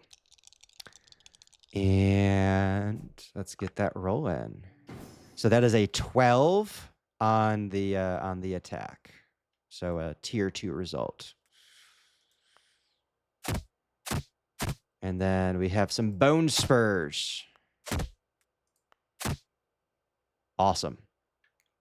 With that, the arrows flying everywhere. That is their turn. And we go on to Jagan. Jagan, you have this zombie in front of you and the grasping, hungry hands behind.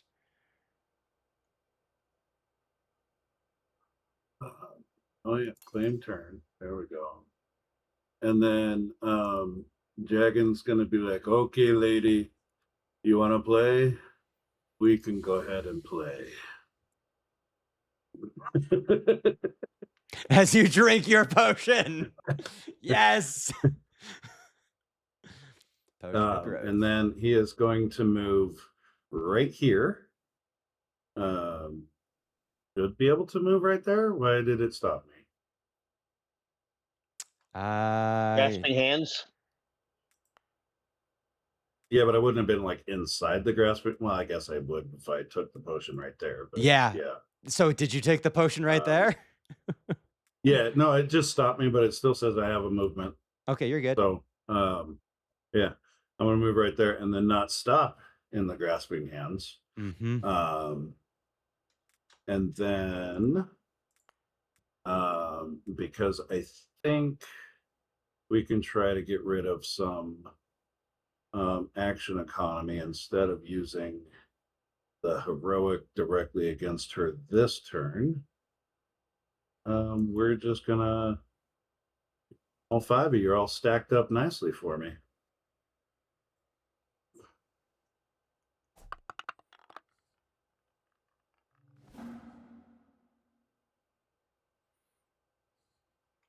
Okay. Uh,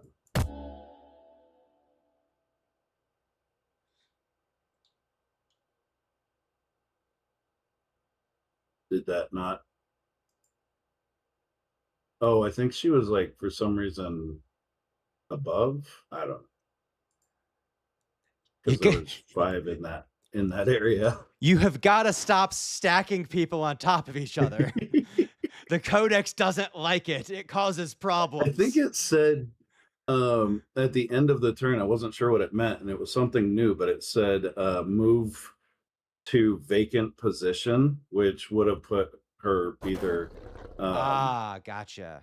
that the previous one when I dropped her, it Gotcha. said I move missed to that. vacant position. Yeah, because they're So she not would have supposed. either Yeah. been she would have either been here or here. Where would you like her Whichever have been? um anywhere, probably like right here, and then I would have had to use that ability this on those 4 squares instead of these 4 squares. I don't know, but That's that fine. just it messes it all up. It's fine. Uh, has the damage been done from that ability? um I it stopped giving me the ability to do anybody else because Gotcha. anybody that would have been in there I could have moved or Okay. force pushed. So we will start with um the one furthest away from you. Where would you like to force push that one? I want to force push the one that's here into the other one though. Okay. And I don't know how big the pushes were for those guys. They should be more because my stuff went up. But yeah, and then yeah, let's just go that guy, I guess. Okay. Um, and then if he can push 2, because it was definitely a push 2 Okay. directly into that guy. This is not working. They're just stacking. Yeah, I'm not the only one. Like, Well, so that one says it's at 2. The one next to it says it's at it doesn't have a altitude. So like everything up here is at different heights. why are they at different Because these heights? 3 are at like a 0. These are at 2s. They I'm at 2. I don't So I know think that's the why. problem. That is the problem. These guys need to come up to 2. Why are they floating? It doesn't give me the ability to alter his altitude on his little thing where it previously had an altitude thing. I hate this. So I think they're technically below us. Like, yeah. Why are they below us? Okay. He is That now. explains why they weren't able to be targeted. Yeah, because they were on the wrong level. And this one is also on the wrong level. Let's see. Does that do that? Does that do that? Awesome. There we go. Okay. And then if it would have been these 4, it would be that guy trying to move 2. Okay. Cool. Good enough? All right. Some action economy went away. We're good. I know that she took damage, right? When she got moved into something else. She should have. If not, we'll just throw 4 more damage on her just to be safe. Okay. That was maneuver in action. So yeah, we're good for me. I'm gonna go ahead and end that turn. Okay, at the end of your Cluster turn, of a turn. I will use my round 2 villain action for back as she causes this surge of energy. Cornelius slides each enemy within a burst of 5, up to 5 squares. So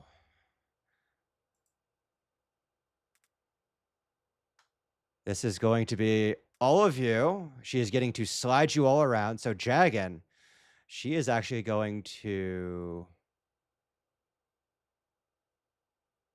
She's going to slide you. No, she's good. She's okay with where you are.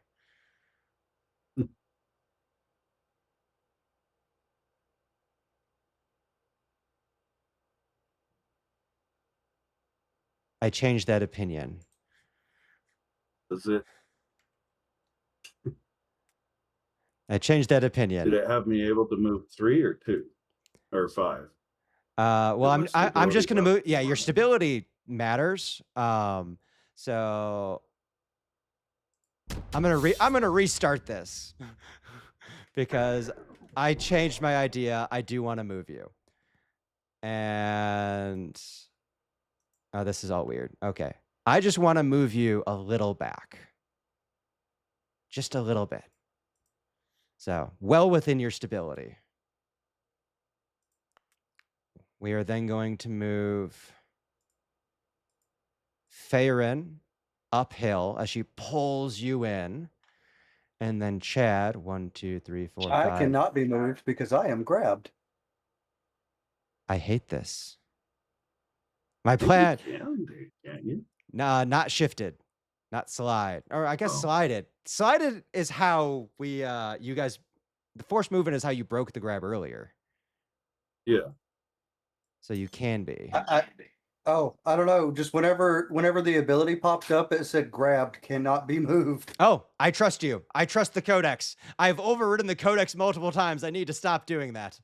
So, unfortunately, I finally got the grab on you, and now it doesn't do what I want. Okay, cool. We're good. We're fine. I have a few enemies left to go. So let's So activate. instead of back, she moved closer. Moved people's closer. Okay. She moved you closer, but for a reason. Yeah, I figure. And this guy's just going to clobber you. For 6 damage, Jagan. And I think there's no one else currently on his initiative. So we'll end, and we'll go to the final activation. And Chad, you're getting very much double teamed. Let's see if I can get 2 different corruptions upon you. They call me Double Team Chad. Well, you're bleeding again. Oh man. From there, I have all of my archers. And I think this time, my archers just need to focus down Farron. Farron, you're doing way too good.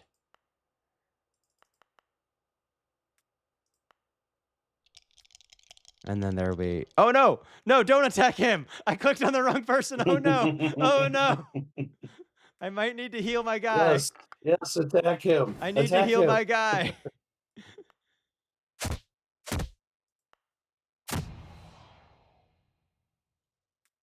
Yeah, you, sir. No, stop it. I'm clicking the wrong things. Come back. Come back. Come to me, my little one. Show me your health. You need to be back up at 6 health. No, that was the wrong damage. Wrong area. Guys, I'm panicking. I'm panicking.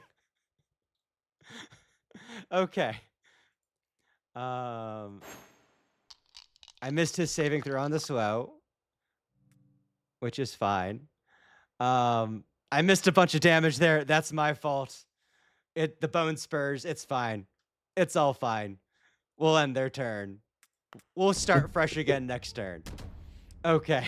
So Chad, you're bleeding again. You have the cup. You have this zombie holding you, beginning to drain life from you. At the start of your turn, you will begin to have it siphon from you. Jagan, you are large. Farron, you are right next to a melee baddie. Who wants to go? So if I go, do I get to what do I lose? This is the first time I've gone down, so I don't know what happens here. You can take your turn as normal. When you take your action, bleeding is going to do damage to you. Okay. Okay.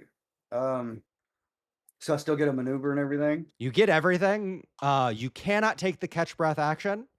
And when you're bleeding, whenever you do like a power roll or do something with might or Oh, no. agility, you take a D6 plus 2 damage. But Jagan's I gonna got you, solve that. Chad. Yeah, got you. it's also fine because I wasn't going to do anything anyway.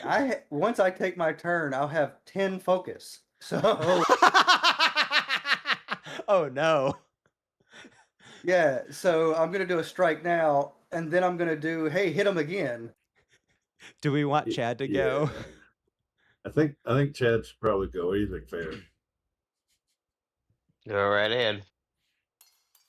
Okay. All right. There you go, buddy. He's Because I'm always... large, you got 30. Oh, wow. No. Oh no. Oh wow, that's awesome. Potion of growth broken. Absolutely broken on sensors. Yeah, it is. So y'all get a strike now. Yeah. And then once y'all do that, I'll do my maneuver for now, and y'all will each get a free strike.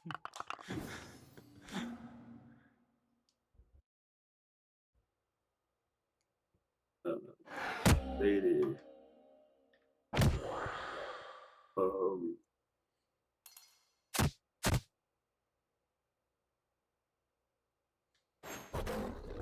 I shall taunt you a second time.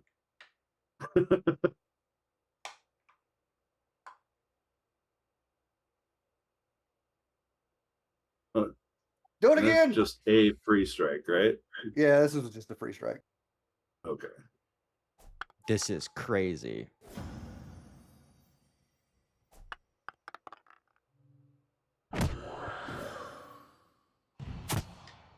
Okay.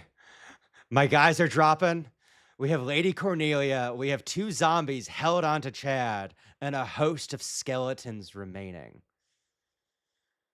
Anything else, Chad? That's all I've got because now I can't get out of this. So Okay. You have taken 2 corruption from the grab. Next turn, it's 4. The following turn, you hit the 5.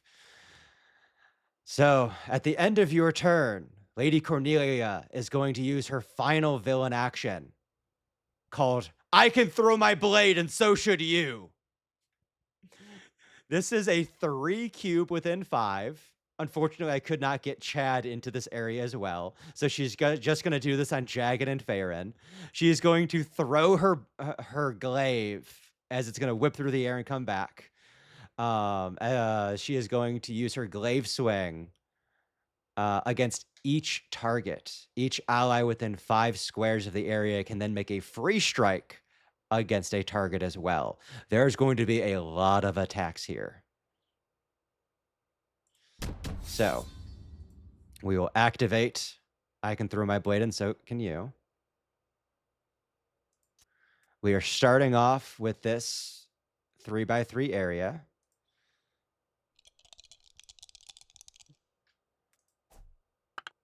So this is coming in so close to critting on this. That is a tier 3. With a Bane, it is still a tier 3. Nah. No.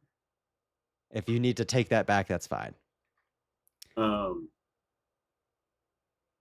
Yeah, if it wasn't gonna cause a thing, feel free and take your wrath back. As we're doing 8 damage to Jagged and Farron, and if your might is less than 3, you will be slowed. With that, each ally within 5 squares of the area can make a free strike against a target. So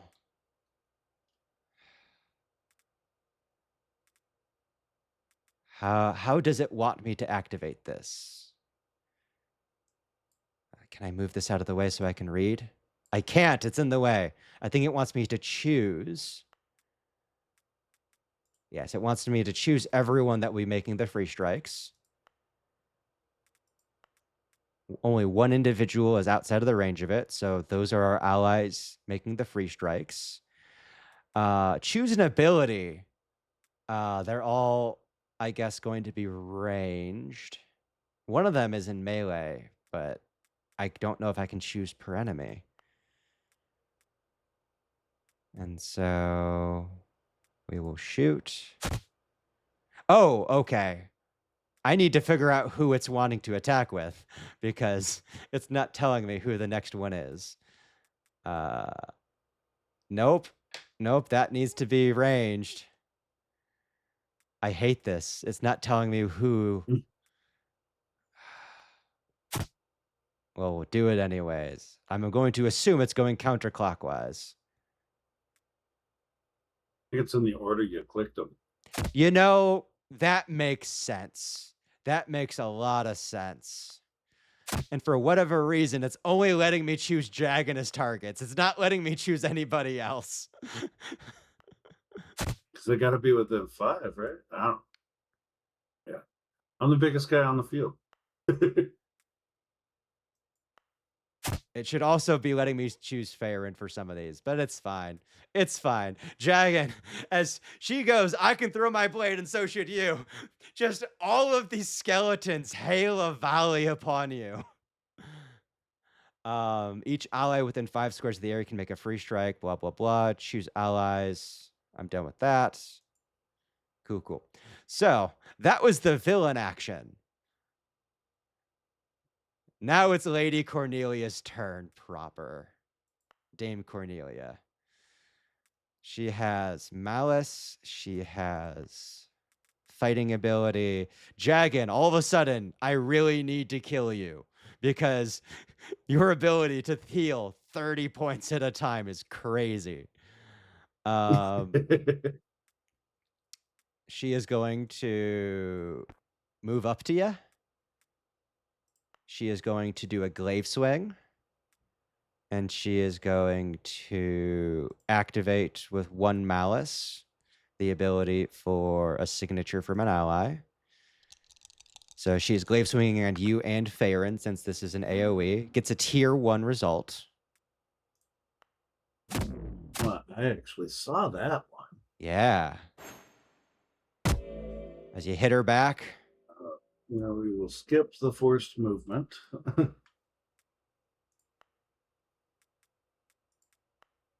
Okay. The malice I spent is allowing attack on Chad from the non-grabbing individual. Chad, would you like to parry that 6?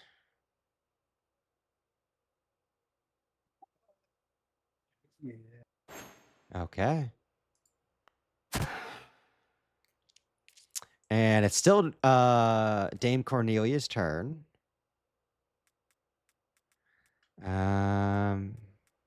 She will 8 attack on Jagan. And I've got some malice left, but I'm going to save that. So that'll be the end of her turn. With that, we go to Farron or Jagan.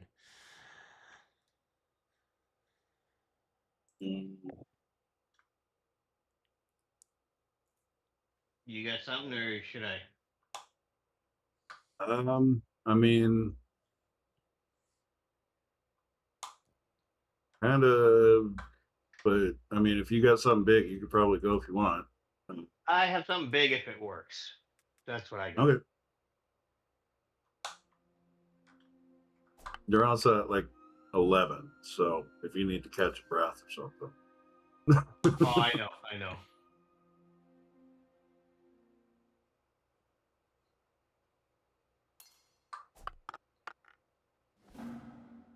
A tier 1. Target makes a free strike on an enemy of your choice.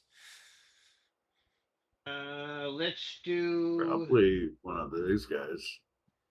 Yeah, The one actually. that's grabbing him. The one Yeah, that's let's grabbing go him for would be best. grabbing him. Her ranged free strike has a range of 5. 1, 2, 3, 4. 1, 2, 3. Yep, you're good with that. So we'll just go ahead and do that free strike. Awesome. So this says damage. So the trigger just popped up for me, and it says judgment, damage judged creature who used a main action. She didn't use it by choice, but she still used it. No, because That- it's not taking up her main action on her turn. It's not taking up her action economy. Okay. So like, because I'm what? clicking the buttons, it's registering that I've clicked buttons because the synaptic static doesn't always work for Faerun. So it's registering that I'm clicking buttons on my end that says main action, do the thing. But in a perfect codex, I would not be touching the main action button. Makes sense. Yes. But very, very good to Okay. call out. Faerun. There was some other things that popped up, but I think they were things you did on the ranged attack and all that. So I just closed those, and I will catch breath for my maneuver. Awesome. Awesome, awesome.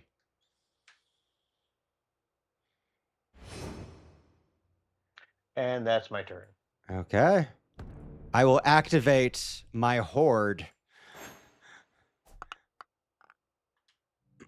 So we will start off.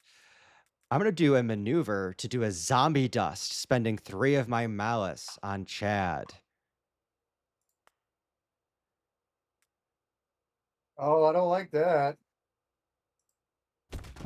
So it falls prone as it erupts this aura of dust, possibly weakening you. Ooh, that's coming in for 3 corruption, and if your might is less than 1 weakened, I think your might is better than that. It is. I will then spend. Oh, I don't have my maneuver to stand up. I was thinking D&D, I can use half my movement to stand up. I can't. I should have attacked first with my action. I suck. That's fine. Oh man, Because he still gets the grab on you. You may be I got a lot of taking. corruption. You may be taking 4 corruption at the start of your turn. You may be getting cursed at the start of your turn with both of them holding you.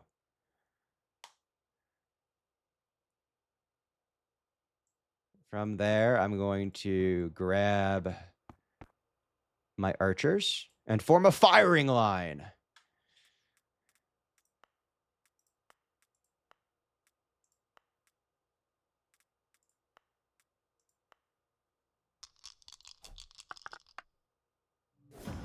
That's coming in for a tier 3 result. Because of a double edge I have on Jagan, it is not a tier 3 result on anyone but Jagan. So Jagan, if you have your ability to give it a bane, that would negate. No, it's only from the one that from I the judged. target. Okay, cool. Yeah. And then we have some bonus bone spur damage to throw out with our little ones. And that'll be their activation. We go on, Jagan, you're the last up. There's a wall of archers peppering everybody. Dame Cornelia is right there. Jagan is going to kind of look down at Dame Cornelia with a little bit of fire in his eyes, chuckle, spit out a glob of blood, reach into his bag, take a healing potion. For 30! Oh, this better be the turn He that it said, drops. You should have done more. Sentenced.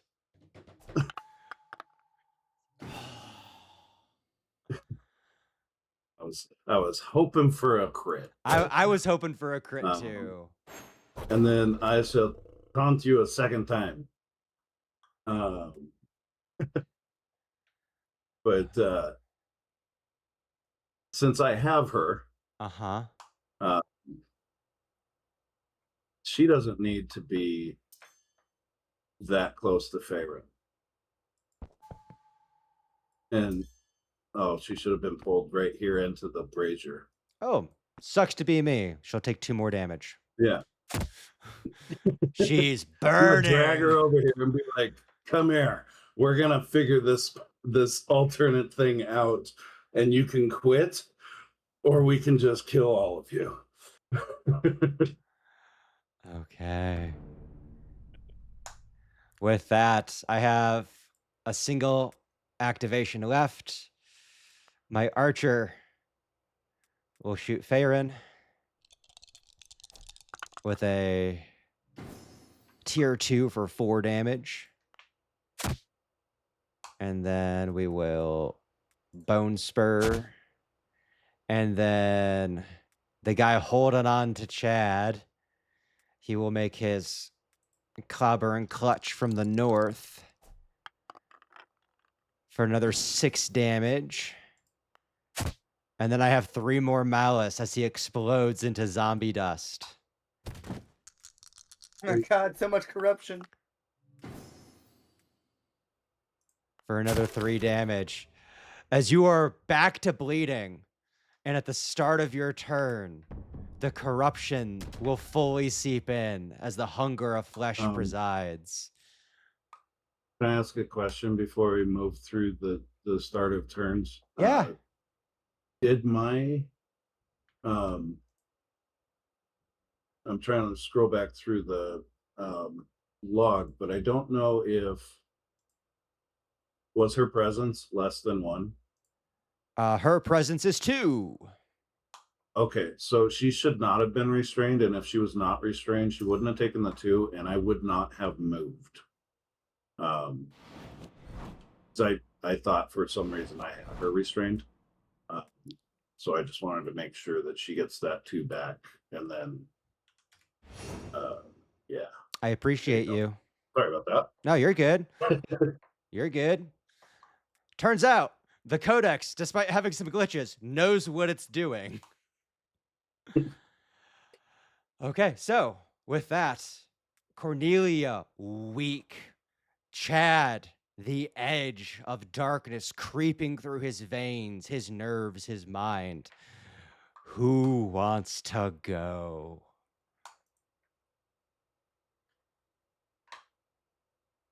Well, This is my last round with plus 30 for the recoveries, so if you want it, this would be the time to get it. okay. And I only have 1 left. Chad. So if I go down, I go down. As you start your turn, the darkness creeps through your mind. A hunger of flesh presides.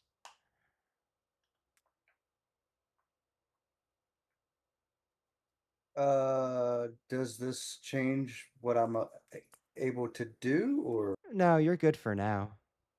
Oh man. All right. Would you prefer it to affect you now? No. All right, I'll mark that guy. I'm gonna hit him with a concussive strike. Hopefully this will do something.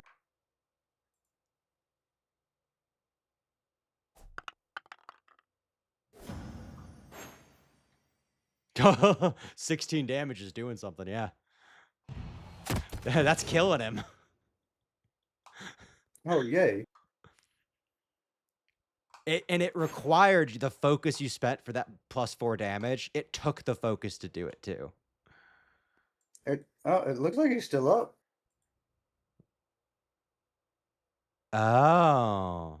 Endless Night, the first time the zombie is reduced to 0 stamina by damage that isn't fire or holy. Their body isn't destroyed. They regain 10 stamina and fall prone. So he is no longer holding you, but the southern one is, as you knock him to the, like you bash his head to the side since he was already prone, and then it just comes back into place. Oh, okay. Well, all right. I've already marked somebody else though. All right, that's the end. Okay. With that, Dame Cornelia will activate. As she activates, I will be doing a malicious strike, spending all of my malice, because I don't think I'm going to have much more of a turn. And we will once more do a glaive swing on both Farron and Jagan.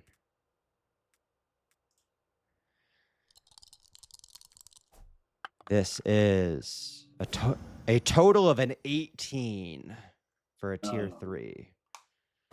A Bane will drop that to a 16, down to a tier 2, only doing 6 damage, and if your might is less than 2, you'll be slowed. Faerun, continually slowed.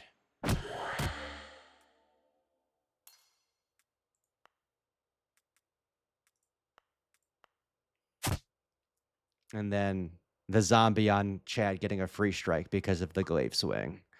For her maneuver,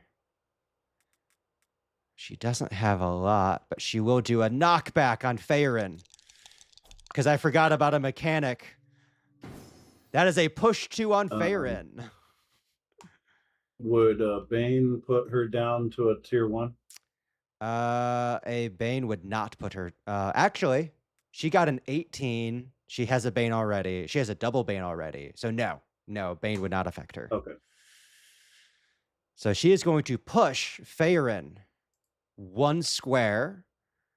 Because your stability reduced the push 2 to a push 1. However, when you end forced movement down on the stairs, you automatically fall prone. That's just an aspect of this room. That isn't stairs in general. That is just this room. So you fall prone next to the grasping hands trying to grab your face, Faerun. And that is going to be Dame Cornelia's turn as she continues to fight valiantly to defend the Cup of Iulius.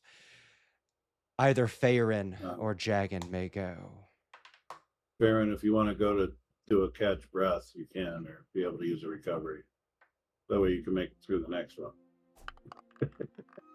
As a reminder, it does take your maneuver to stand up, because I forgot that.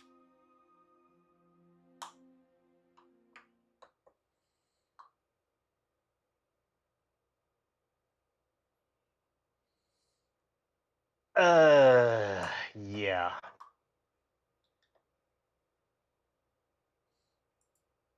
While prone, Well, I'm you gonna can hold on. crawl. I'm gonna do the catch breath first because that's more important. Yeah.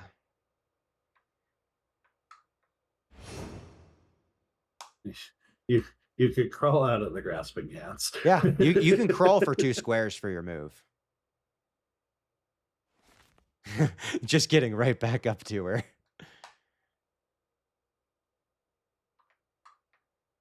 And then you have your main action. You could use it to stand. You could use it to use an ability. Ooh, Smolder.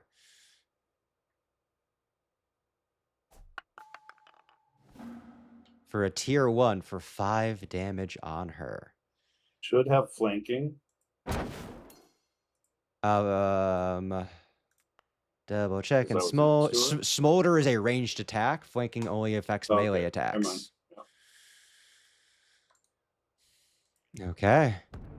With that, I will go to the biggest unit of my legion. I will stand up next to Chad, and I will continue to throttle you to death with Clobber and Clobber and Clutch. For 4 damage on Chad. Oh, Parry I'm towards not- the coffin. Parry towards I'm the not coffin. grabbed. Huh. Maybe it only let one person grab you. It didn't let both of them grab you.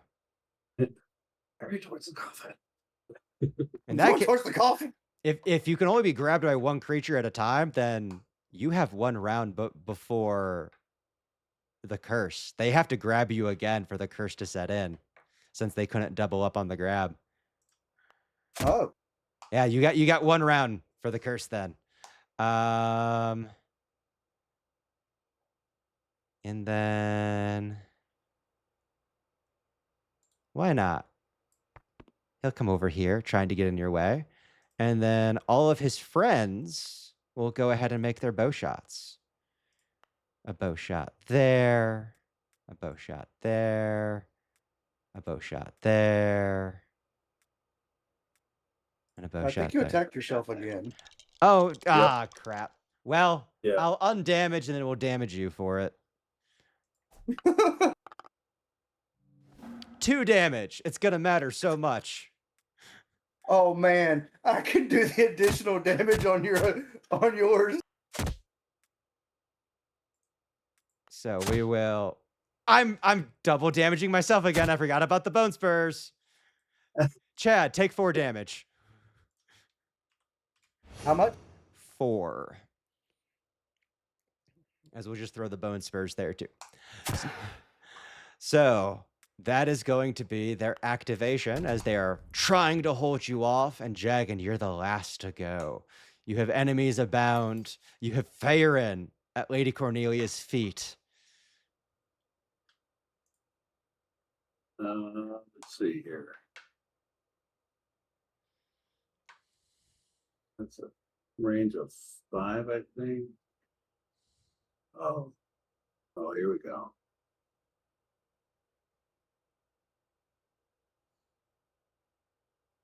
Snapdragon. I'm gonna sniff that snapdragon.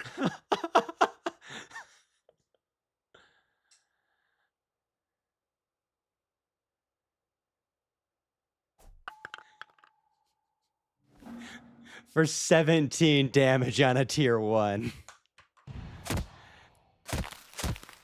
As you swing down through her, you will be killing her. She is going to be like siphoning back into a void as both Jagan and Feyrin. You just took 5 corruption damage for being near her as that through her body.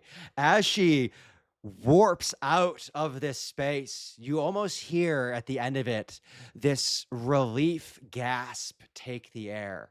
And the remaining enemies in the room collapse to the ground as we are going to end this combat as they all get banished with Lady Cornelia's death.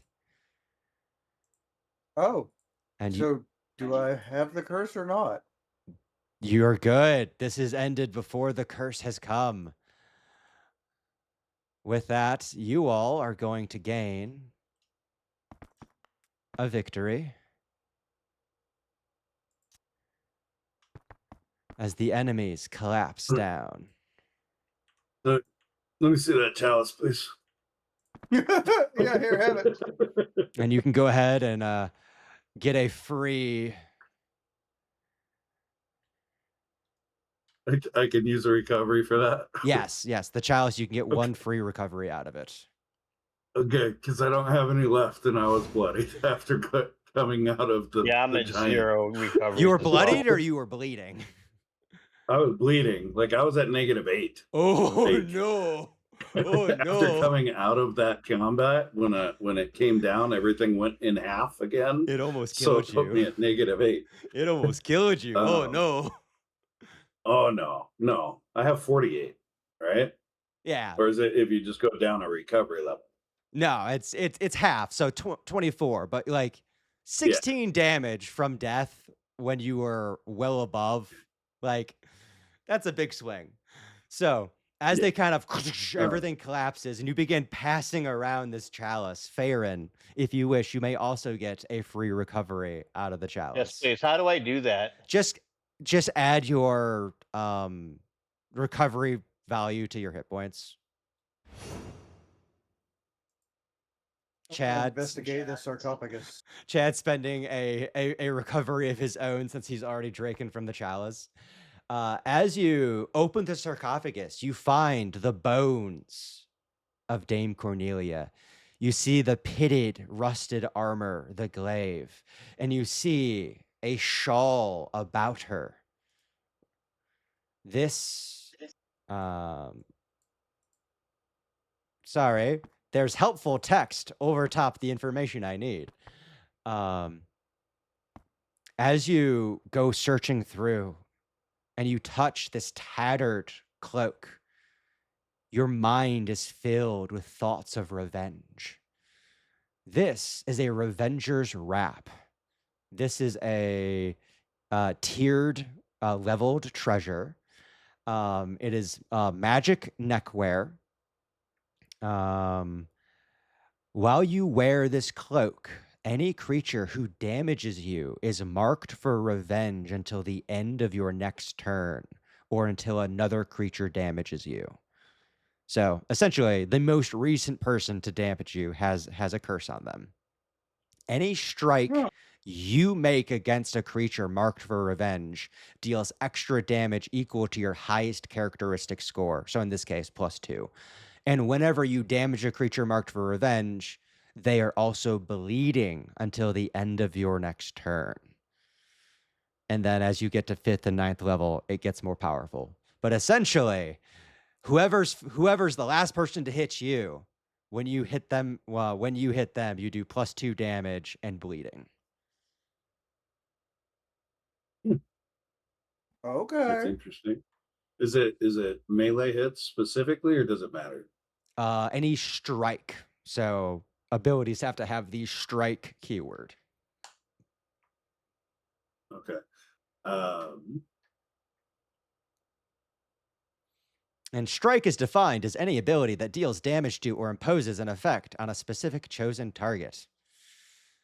A strike is different. A strike is different this way than an ability that produces an area of effect. So it's for solo target effects. There are some abilities that are like multiple strikes, but it's not for a 2x2 area, a 3x3 area.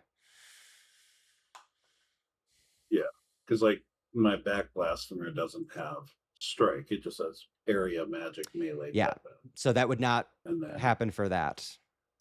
any of my other stuff just says magic melee strike weapon. Yeah. So anything that has the strike keyword, the Revenger's Wrap would work with. Does anybody not have a leveled trinket yet? Because both Farron and I have the bandied ring, right? Well, as far as the use of that, I would say give it to Chad because he's usually the first one to start getting pounded on, and I'm usually the last one because I predominantly range. So I mean, I won't argue with it. I was gonna go for I'm the marking guy. I mark things. Let me have it.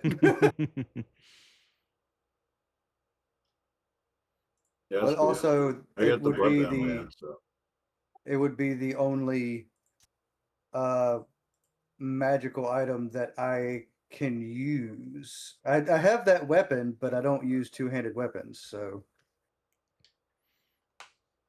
probably gonna give that to the wizard guy. Okay. For now, I will give it to Chad. So I have added that to your inventory. Additionally, I have the Cup of Iulius. Whose inventory should I give that to? Aren't we supposed to go I'm kind give of the that to the other religion guy? Well, What now? we'll be getting to that next time, but for now, who am I giving the Cup of Iulius to? Give it to Jagged. Okay. So what I messed up earlier with the 3 options, depending what you pour into it, it creates a different effect. Not pouring stuff into it gives you multiple effects. So water is the base. You regain 1 recovery. Can't gain that benefit again. If you pour mead that is 100 years old or more, at the start of the next combat encounter you gain surges equal to your higher characteristic score plus your victories. And then Kalian wine over Jeez. 1,000 years, or the blood of an innocent humanoid. This might be what the goblins want this for. The blood of an innocent humanoid. Your level increases by 1 for the next 10 days. At the end of this time, roll a d10. On a result of 6 or higher, you die and can't be returned to life. If you drink to gain this benefit again while it's currently active, the expiration resets. So, a goblin So you could just horde. continuously drink every 9 days. Every 9 days, Yes. you take a. So if the Yeah. goblins get a hold of this and continue to slaughter innocents, they can just have an empowered goblin horde. So you have the Cup of Iulius. You have the Revenger Wrap. You have deactivated the traps in this tomb. As you lot ascend back to the surface, you may, in your near future, be taking that axe up to the Mage Tower to possibly gain benefits. You may be taking the Cup of Iulius to Orson the charcoal burner. You may choose to use it for your own means, possibly. You know that the next goal is to ensure that the goblins that captured Violet and are seeking this chalice do not seek it anymore. But that is where we will be coming back next time. For now, each of you are going to gain the Delian Delver title, the famous tomb once thought impenetrable. That is, until you came along. For this title, you choose one of the following benefits. At home in the dungeon, while in an artificial underground structure, you can't be surprised. That pairs very well with something some of you have where you can't be surprised in the wilderness. You may choose Knight Scholar. When negotiating with knights or other nobles who reached their standing through military service, your renown is considered to be too higher than usual. Or you may choose Mail Breaker. When you make a melee strike against a creature with the leader roll, the strike gains +2 rolled damage. So going after leaders, going after kind of the big bads of the final combats, that could be of use. I'll let you guys have some time to think about it. For now, viewers, thank you so much for watching as we have finished the literal Delian tomb, though we probably have maybe plus or minus 2 episodes remaining of this series, as we still have a few things to tie up with the threats to Broadhurst. Thank you for watching, and have a lovely.